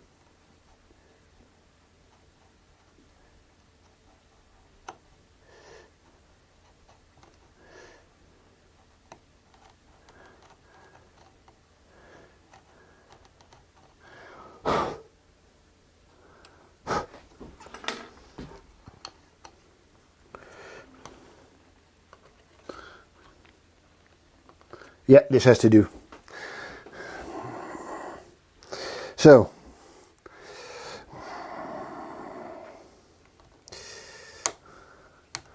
I think I can get it in. Nice and tight.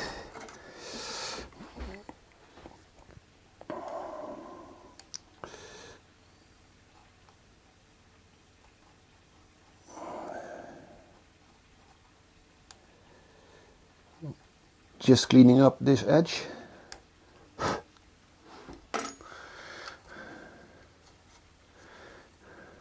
Yeah. Better, much better. And I have to find something I can put underneath the headstock glasses. let's see.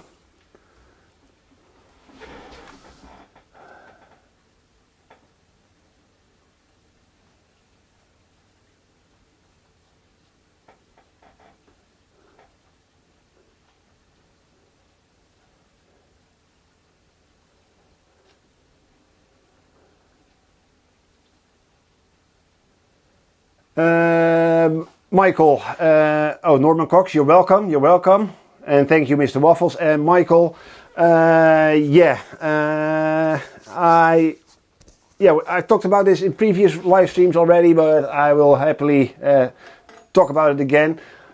I will most definitely build an acoustic one day. I think my shop is a bit too little, and I don't have any experience at all in building acoustics, and I think it's although there are a lot of similarities, it is different, and I'm thinking about maybe doing a course, a building course here in the Netherlands for building an acoustic, and try to do a YouTube video series while I'm there. I know the owner and the teacher there very well these days, and I'm thinking about, as soon as I have the time and have the resources to do so, that I will do a acoustic building course there for a YouTube series. But I don't know when. It can be this year, coming year, next year, I don't know. But I do want to try to build an acoustic one day.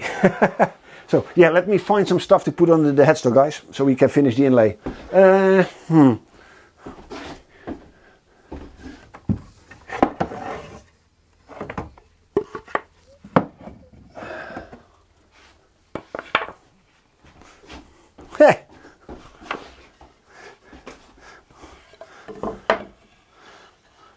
Yeah, some offcuts always work.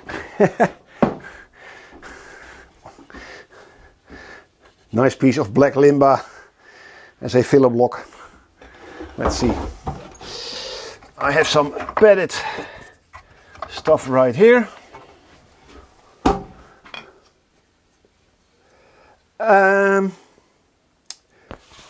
It's a Dutch name, of course. It's De Haan guitars. So rooster guitars translated to English. He has the Dutch school of lutherie. I don't know, I can't recall, but he's been a teacher at a guitar building school in the States, but I can't recall which one. But I know he's been teaching for a long time in the US. So, headstock is protected. Oh, let's clamp the neck up a bit better. Let's see, switch cameras.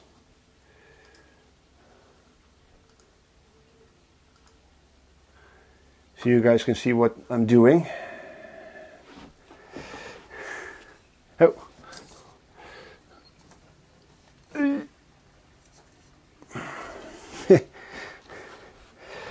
I love having multiple cameras. Oh, I can hear it. Jordan Schaff supported the channel and said, absolutely stunning work.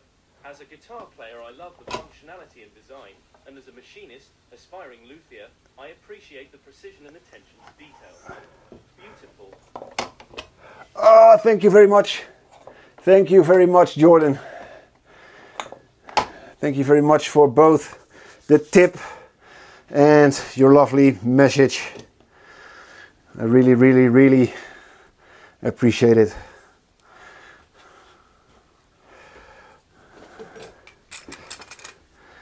So cool. Thank you. Let's see. Can I put this clamp right here? Maybe. Yeah. Make sure your neck and everything is nicely secured, guys, when working on it.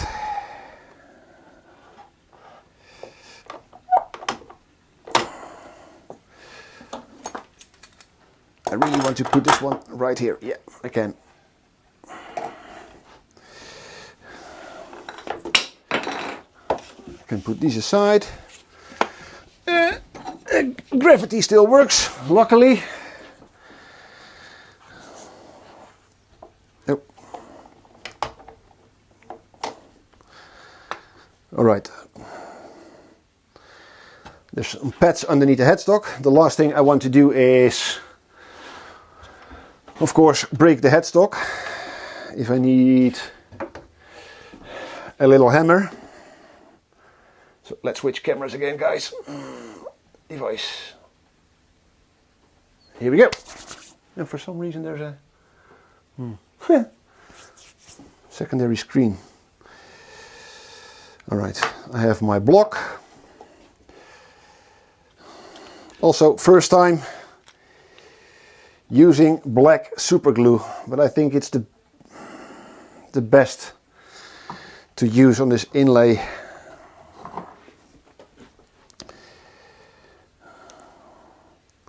Unfortunately, I wasn't able to make my own orange tinted CA glue. I have to try that one day a bit more. All right, yeah.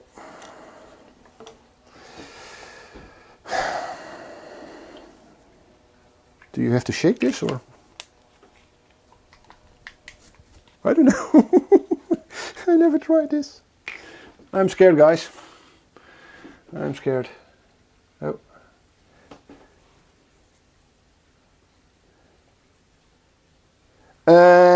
Stanley, which camera do you mean? The big overview or this?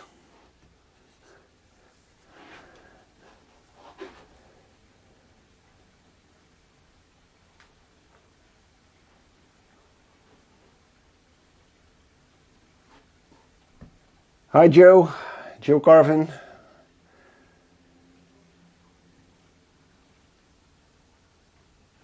I'm very curious. The current view, the headstock view, because then I will see if I can adjust the camera, or the big overview, the wide shot. The big view isn't great. All right, let's try and fix it.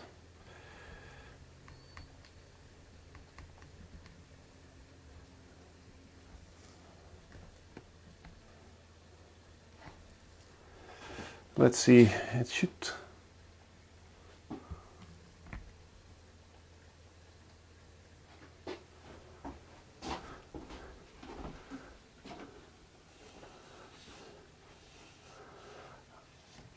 Oh yeah, let's fix this one. Oh,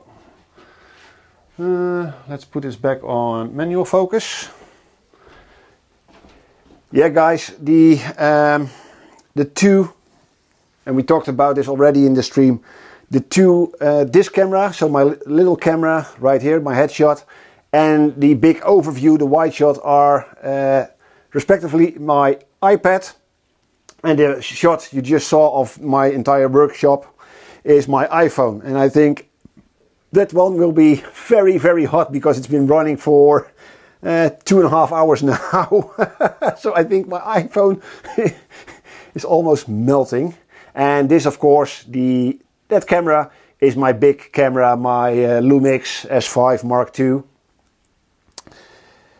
And that's my good camera. And I wish I could afford 1 or 2 more. But yeah, you can buy 2 iPhones for the for the same amount that 1 camera costs. And I'm talking about new iPhones. All right. This looks weird.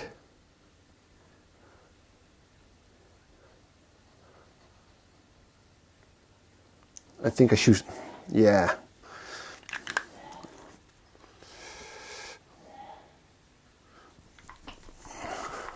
I'm going to shake it.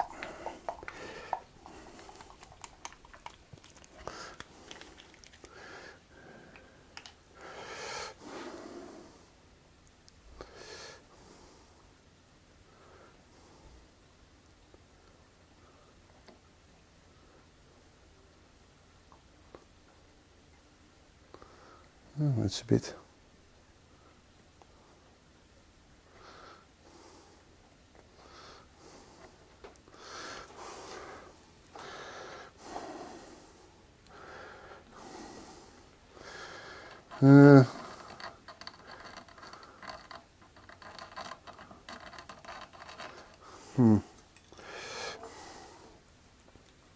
Yeah, there's.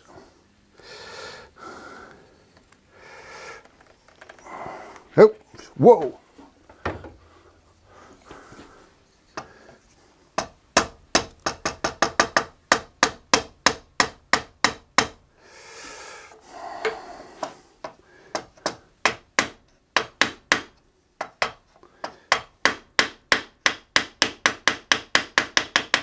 I'm sorry guys for the noise.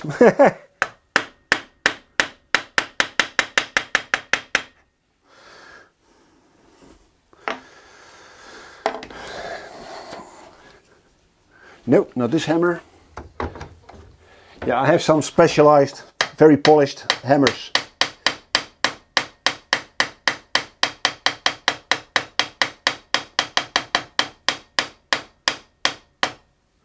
Yeah. Yeah, it's protruding just a tiny bit.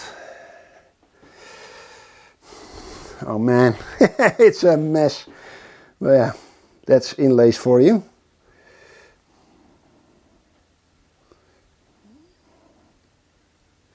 Oh, here we go.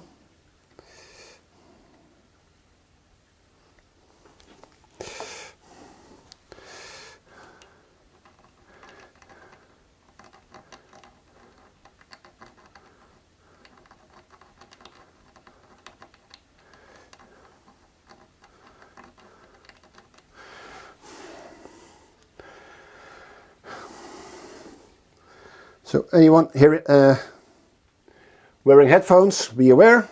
Here we go again. Uh-oh.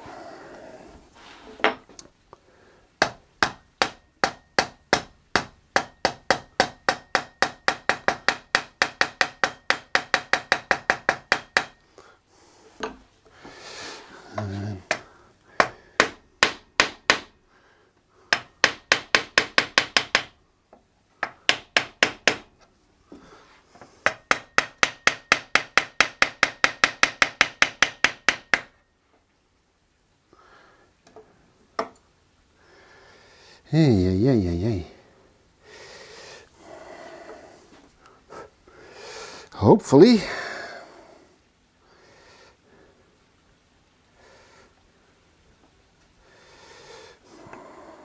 Nope.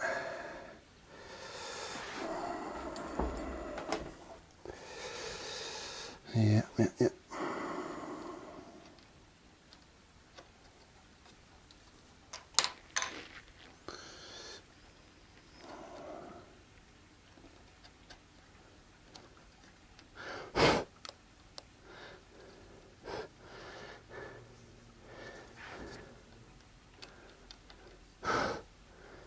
Yeah, that serif on that U was a bit too long, so it's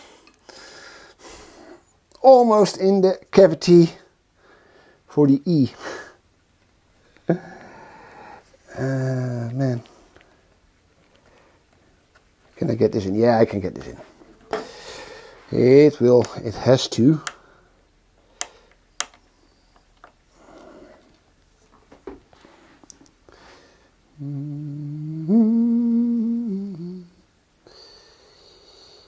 Not too much.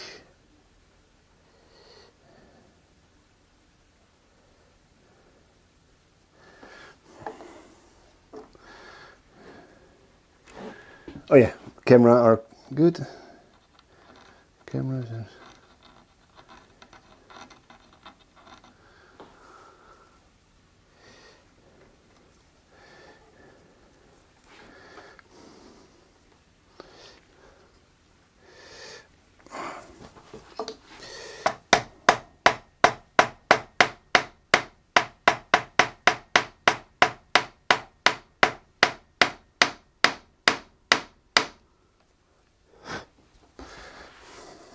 Nope.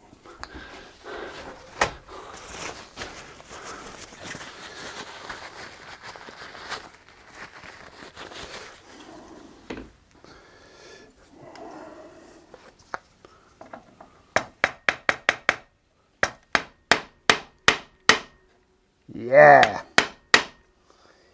Hit it.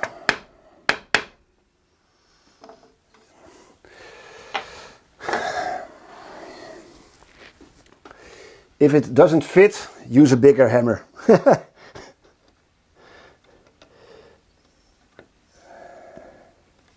Yeah, this.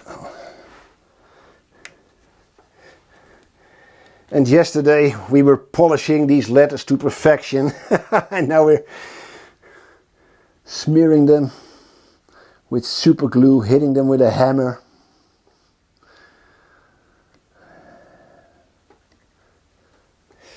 Strange profession, building guitars.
Oh.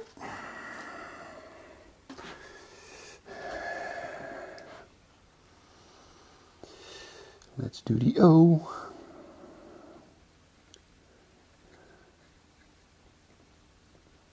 What is what?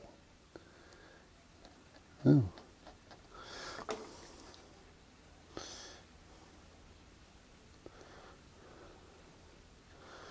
Why is... Oh, there's a lot of black pigment or something.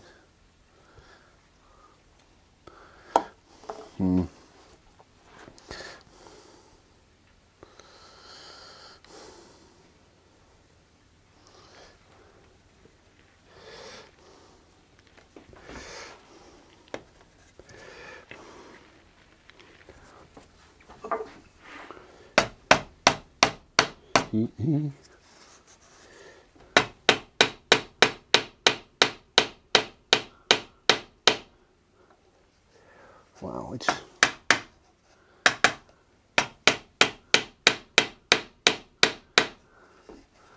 I think I might... I'm thinking about not even sending it flush. Maybe just level it. It's protruding, I think, 2/10 maybe of a millimeter.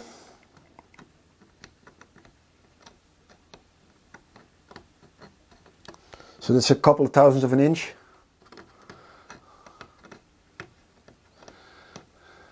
Four thousandths of an inch. Might be cool to just let me know, guys, in the chat. Oh no, I have to send it flush because of all the glue. Ah, yeah. If I hadn't used, yeah, I have to send it flush.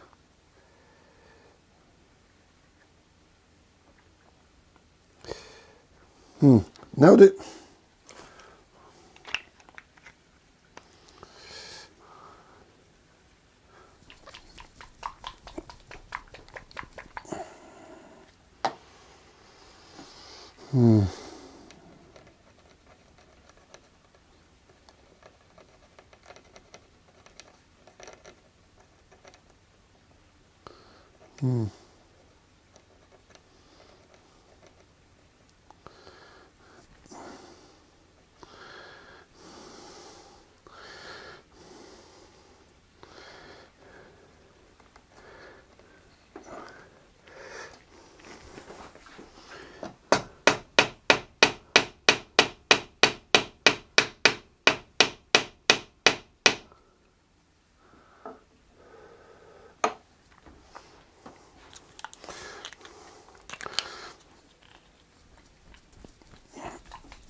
Let's see, let's hunt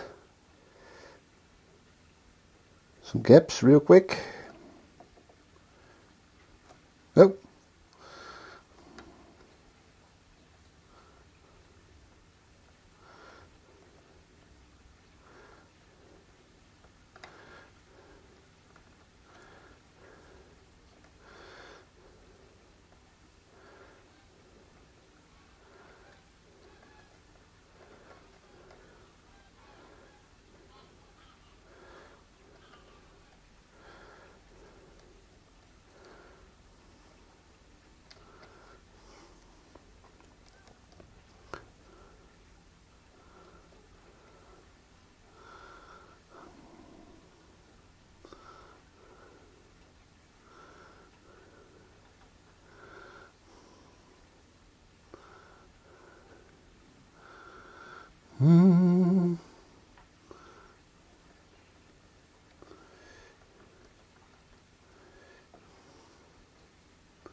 Yeah, I think you've seen enough of the top of my head.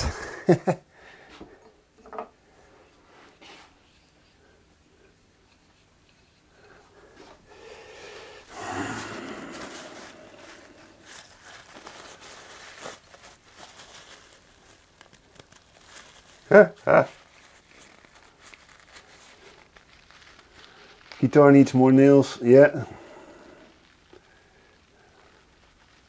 Maybe on the next guitar. Yeah, if I can get a similar fit, I should have used, in this case I should have used a transparent glue. But yeah, still, yeah, maybe with tiny scrapers and with chisels like these, might have been able to clean it up, but it would have taken a long time.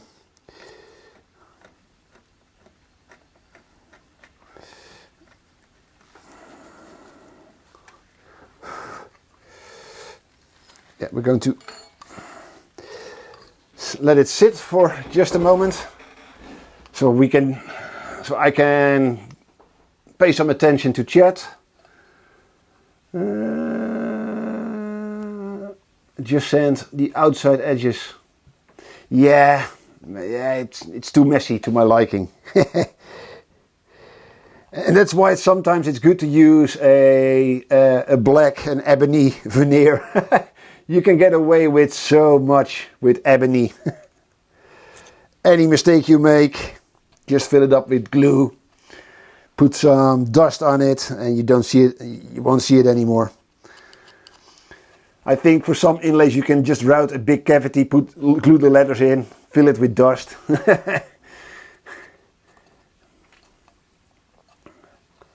Oh, cool, Adam! Thank you very much. I hope you get it soon.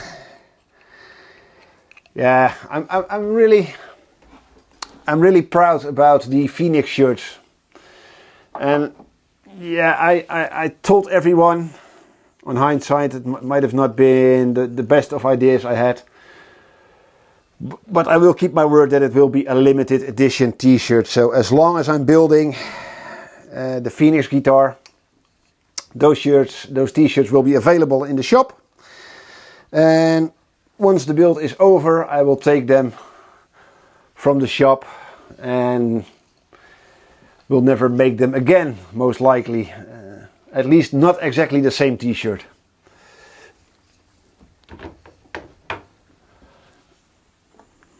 I'm a bit bummed when this guitar is over because I really like the Phoenix design. I know I designed it myself, but it turned out better than I expected. And I hope you guys agree. Yeah, I'm I'm putting away my chisels while I'm talking.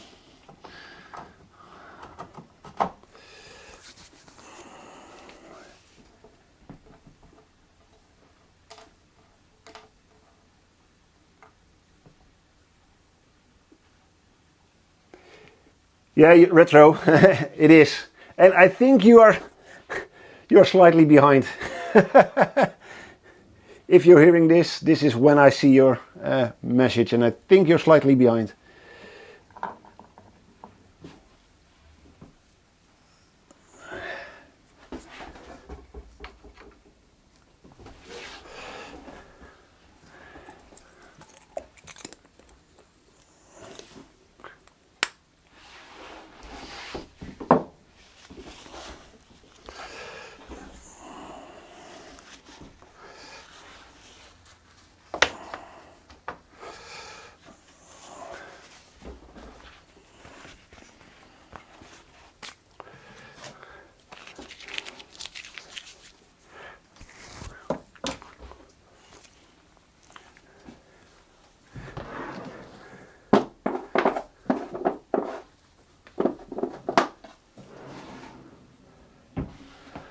I don't know. You guys have any idea how bad the lag is?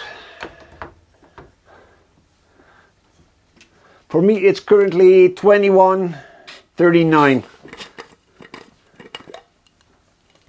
So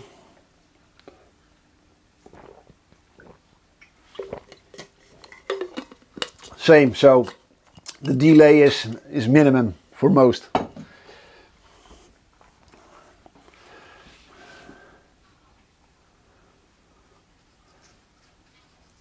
No, not. That's funny because for the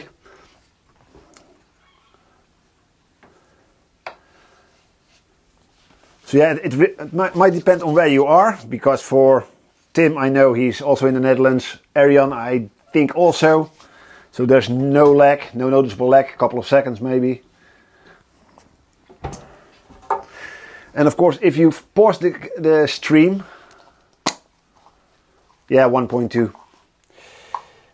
And I forgot to mention that some of you might have ads. I forgot to mention it. Guys, I'm going to use some accelerator.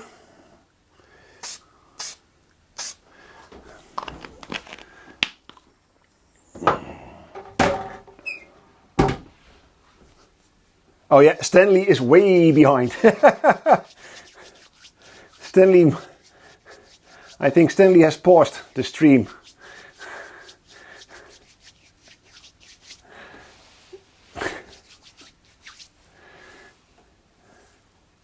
Okay. You're joking. Because sometimes that happens. Sometimes people forget they have paused the stream. And they're behind for a couple of minutes.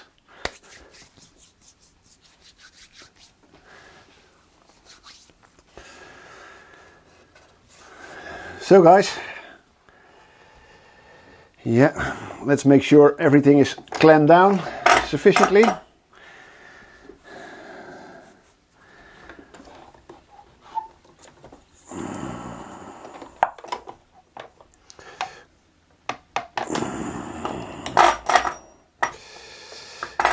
Oh, my apologies for the noise, but I'm going to make sure the neck is clamped down very well, so we can take a file to it and start filing the headstock. Oh.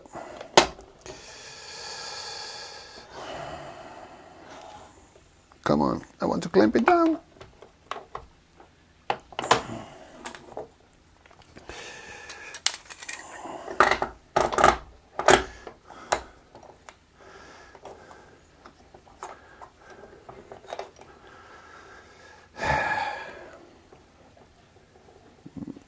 Something like this maybe. Yeah.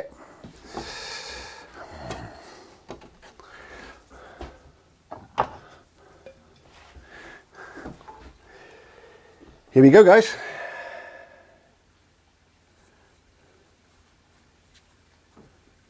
Is the fan? Yeah, the little flag on the Dremel, adds a lot of noise.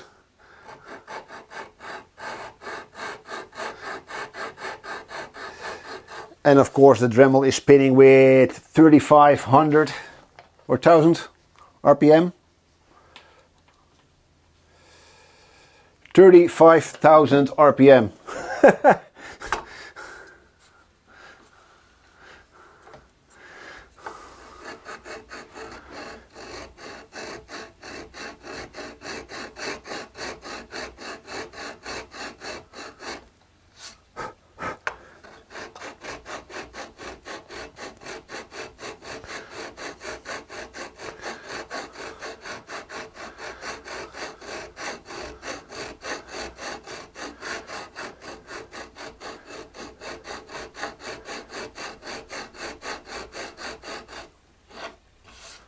Oh, I have to...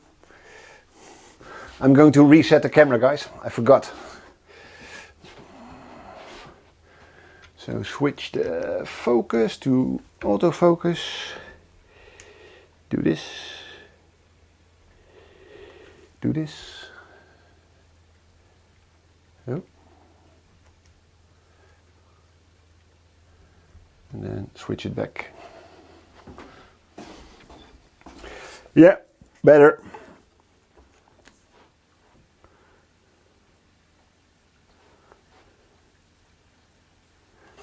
Yeah.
Let's see.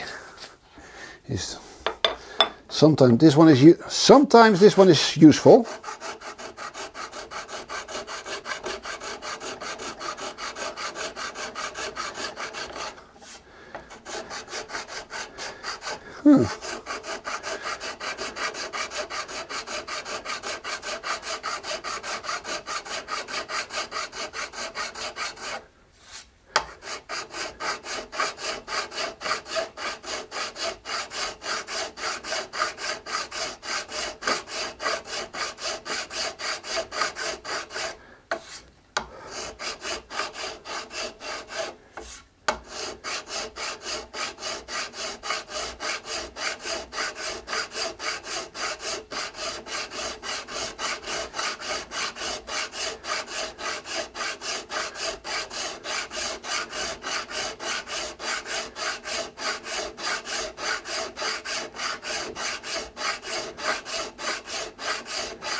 We're getting there.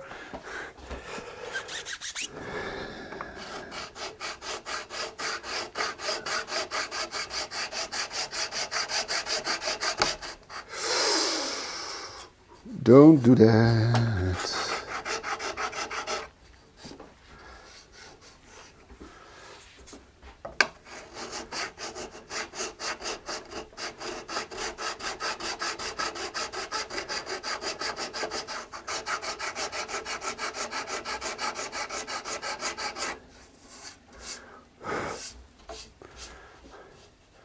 Yeah, let it cool down a bit.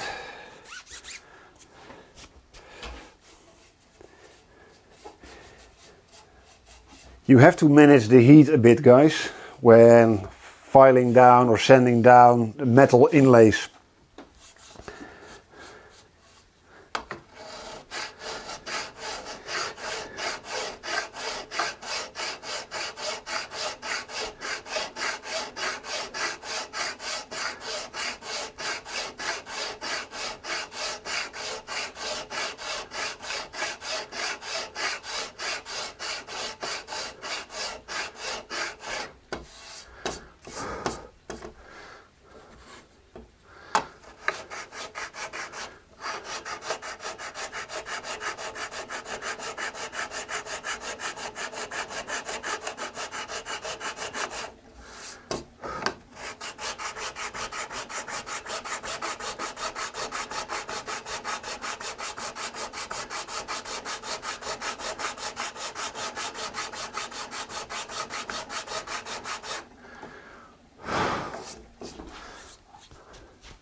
Thanks Retro.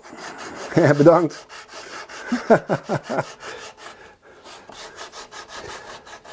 But please guys, try to keep the chat in English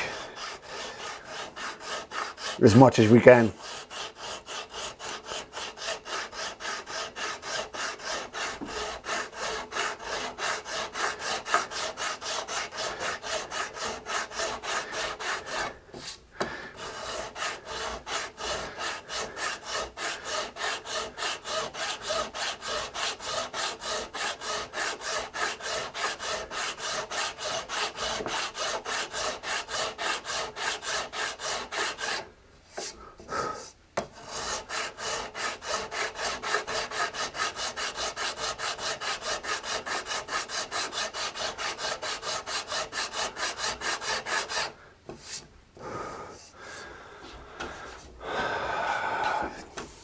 Next time I might make it slightly smaller.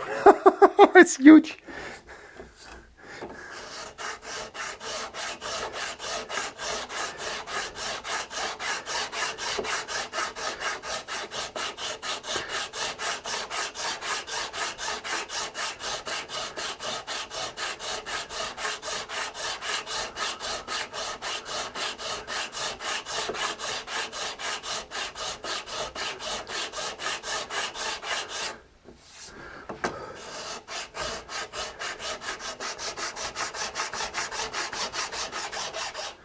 Oh.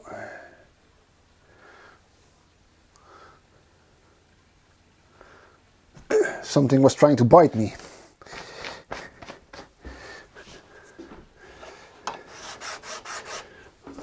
I'm gonna close my window because every flying mosquito will eventually find this shed and start eating me.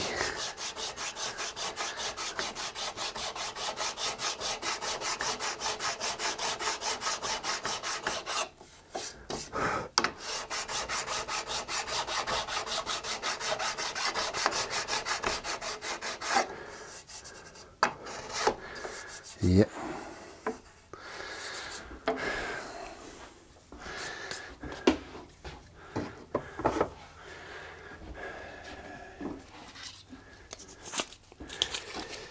$2.20.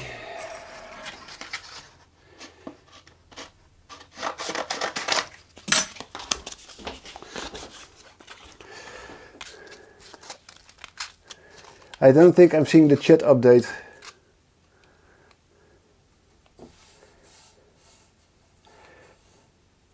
Let's see.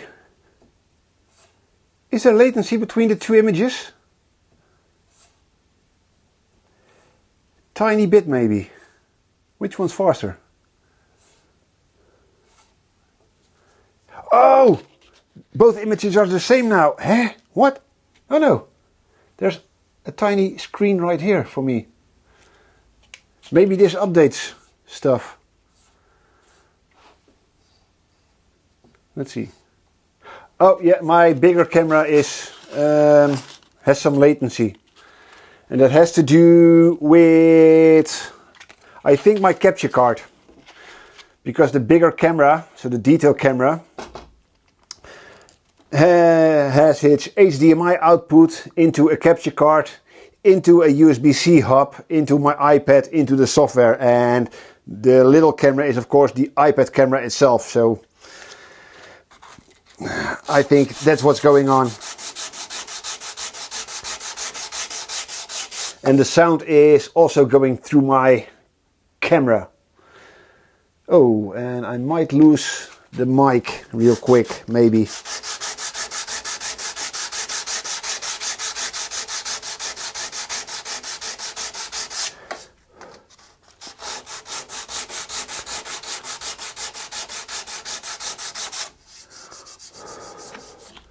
No, still a bit too early for sandpaper.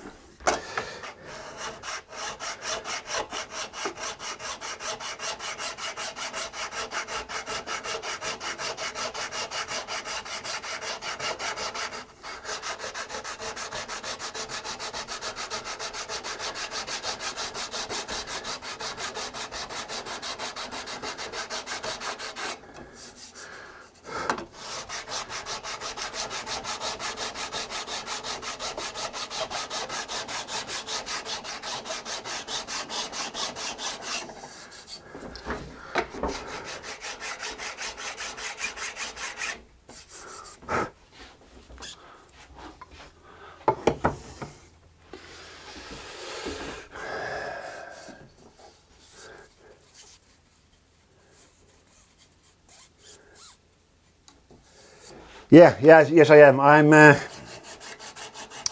in a village in between, near Dordrecht. In between Rotterdam and Gorinchem. There's no way to pronounce Gorinchem in English. There's just no way.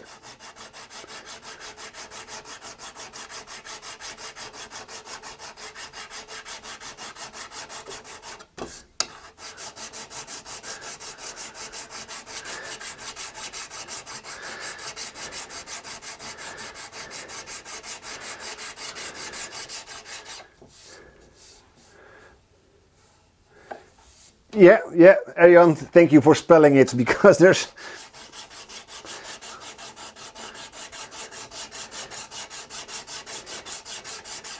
Yeah, there's just no way, I think, to pronounce that in English.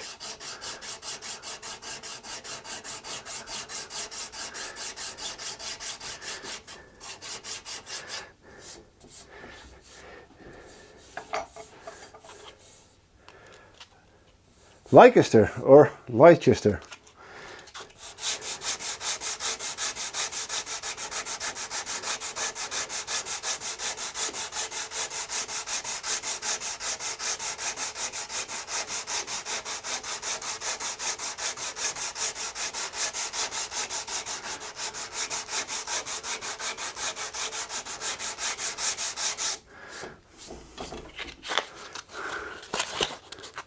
Yeah, Leicester, that's... Or Leicester. that's maybe the Dutch pronunciation, but...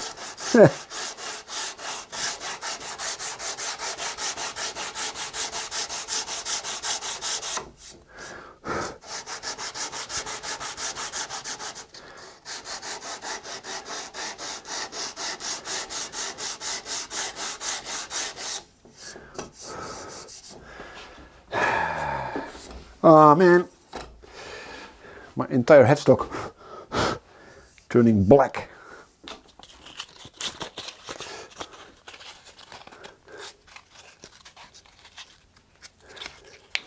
Haha, you fell into my trap. Yeah.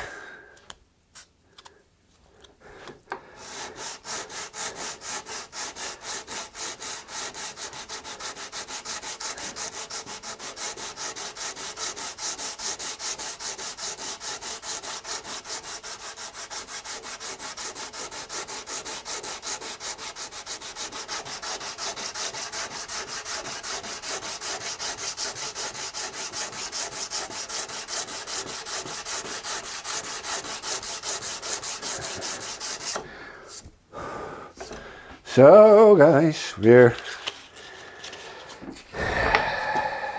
getting there. So that was 220.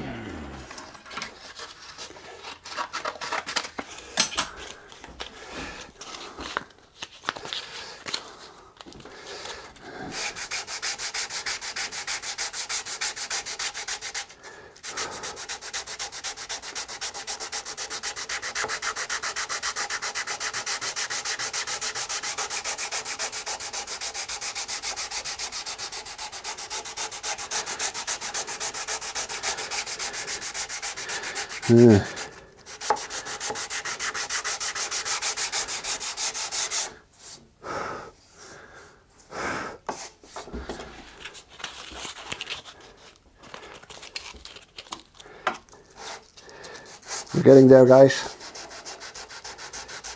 And nice on time.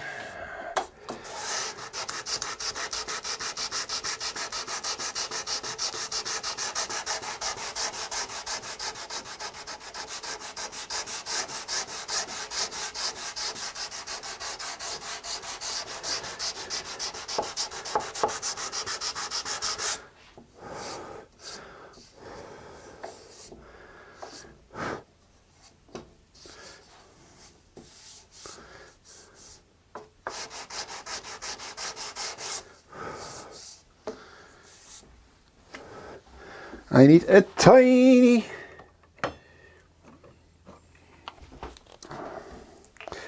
drop of super glue still.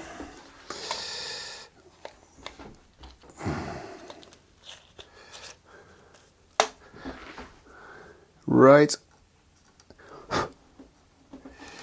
here.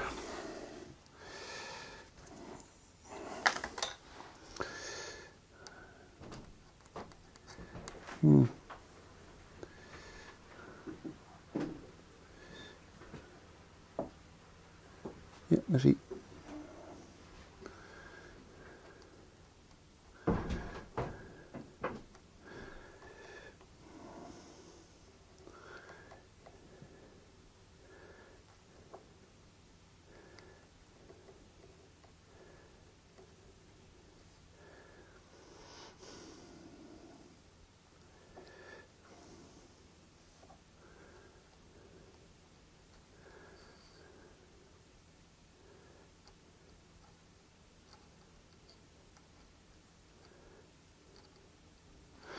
So I'm now hunting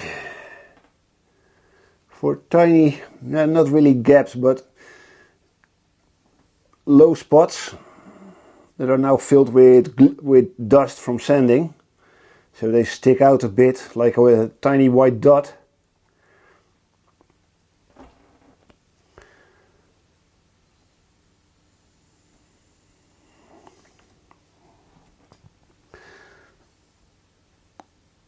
And I'm filling it with just the tiniest amount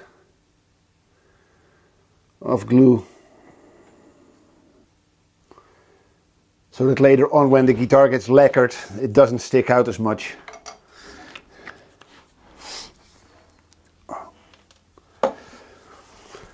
So my hair is a mess, I think. Yep.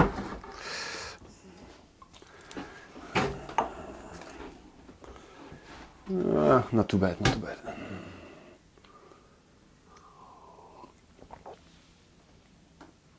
bad. Why black CA? Yeah, because I have a very tight fit, as you can undoubtedly see on camera, and in a moment I think I will take my phone and show you a detail.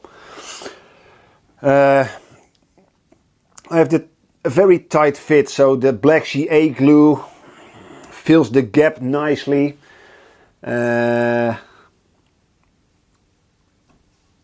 And any larger gap will be filled with a darker color, and as soon as I'm going to stain the headstock and lacquer the guitar, you won't notice the outline as much, and sometimes it gives you a nicer outline as well, to have a very tiny black outline. Usually you fill any gaps with regular glue and dust, but the downside is if you use a regular glue and a light colored dust, it will be a lot darker than the surrounding wood, and when you try to stain it, because it's mixed with CA glue, the stain won't hold. So you usually end up with, if you keep the headstock light wood, you will end up with dark spots that seem weird. And if you go and stain the headstock, especially if you're staining it a darker color, you will see light spots where the CA glue was. So usually, and in this case particularly, I started using a deliberate contrast color. So, and in this case black. I wish I had orange CA glue, because to do what I did with the Phoenix inlay on the neck, I created a deliberate gap in between the neck, the fretboard, and the inlay to create a tiny orange outline. But making orange CA glue didn't work as good. So if I had access to orange CA glue, I would have used orange, but in this case black. And you will see in a moment, if I give you guys a close-up, you barely notice the black, and especially when the guitar is stained and finished, you won't notice it at all.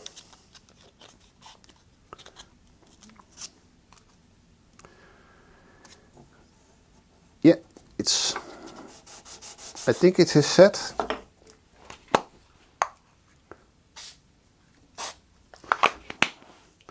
Bit of activator to be sure.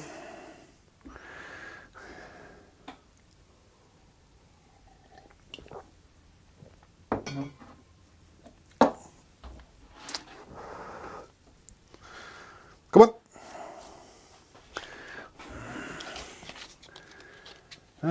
Yeah, there's still some battery left in my mic.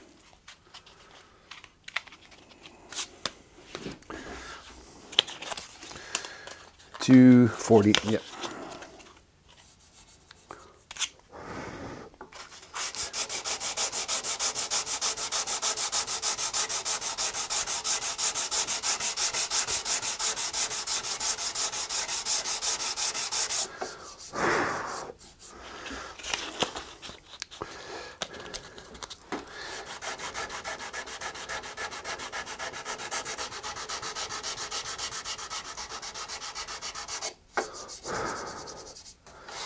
Oh, I remember.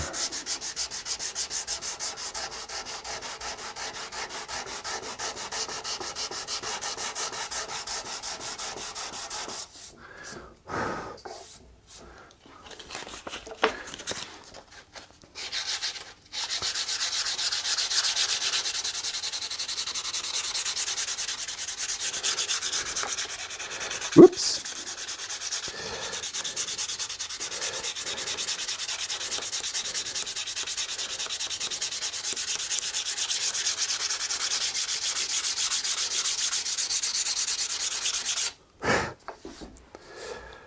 I used the wrong aluminium.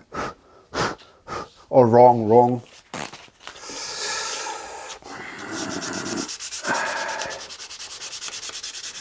I know I had a piece of aluminium that when sanding stained or discolored the wood to some extent. And this is that piece. So I have some cleaning up to do before staining this headstock.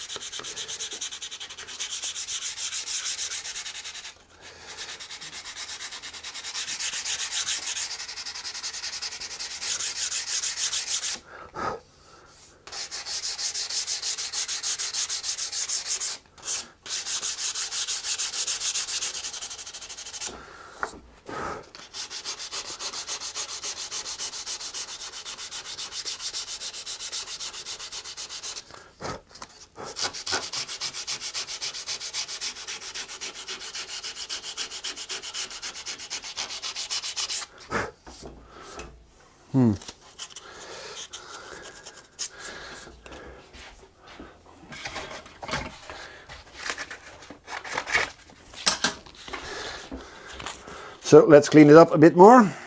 320 grit. And then we're going to call it for now.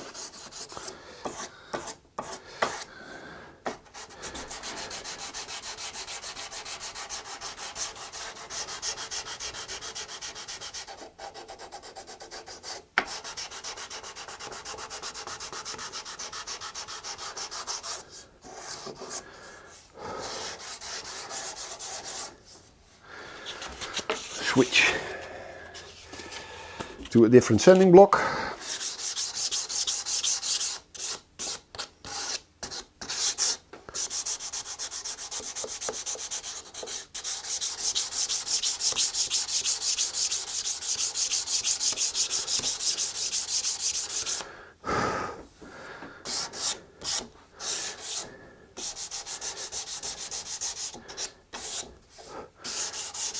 So let's see if I can show you guys the end result a bit better. Of course, clean up the mess first a bit. Make sure there are no tools left on the bench, so I don't accidentally damage the headstock and the neck. Oh, ooh.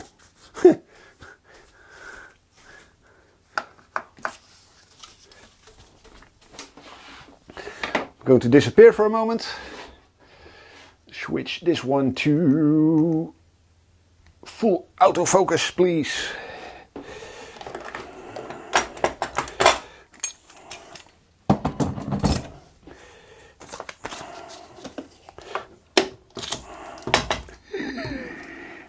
That's typical me. trying not to damage anything and then making a mistake.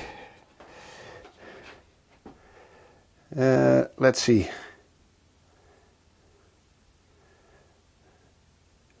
So here's the end result, guys.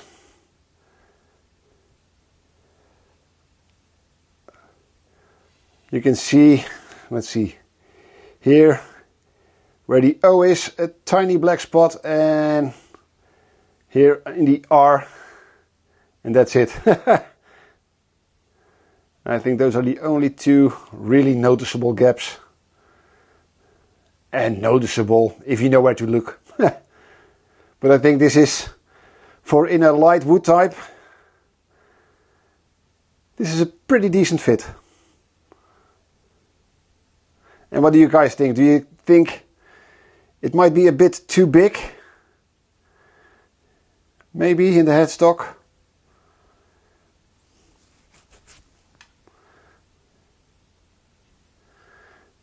And I think it's nicely in line with the tuners. So yeah, I'm pretty stoked about it.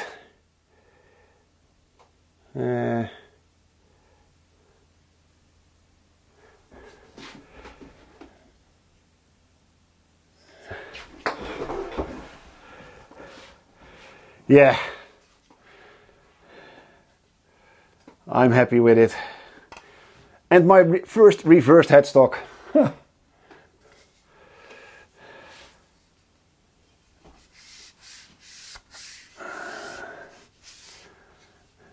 Yeah, I'm so happy with this neck, guys. Yeah, I think...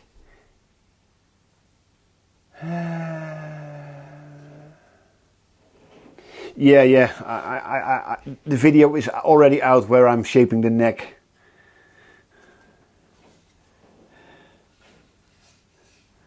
Yeah, there's some cleaning up to do still, some sanding, some fine sanding before finish, but yeah, I think it looks great. I'm going to change camera for a moment, then we can have a little chat, and I'm going to finish my drink.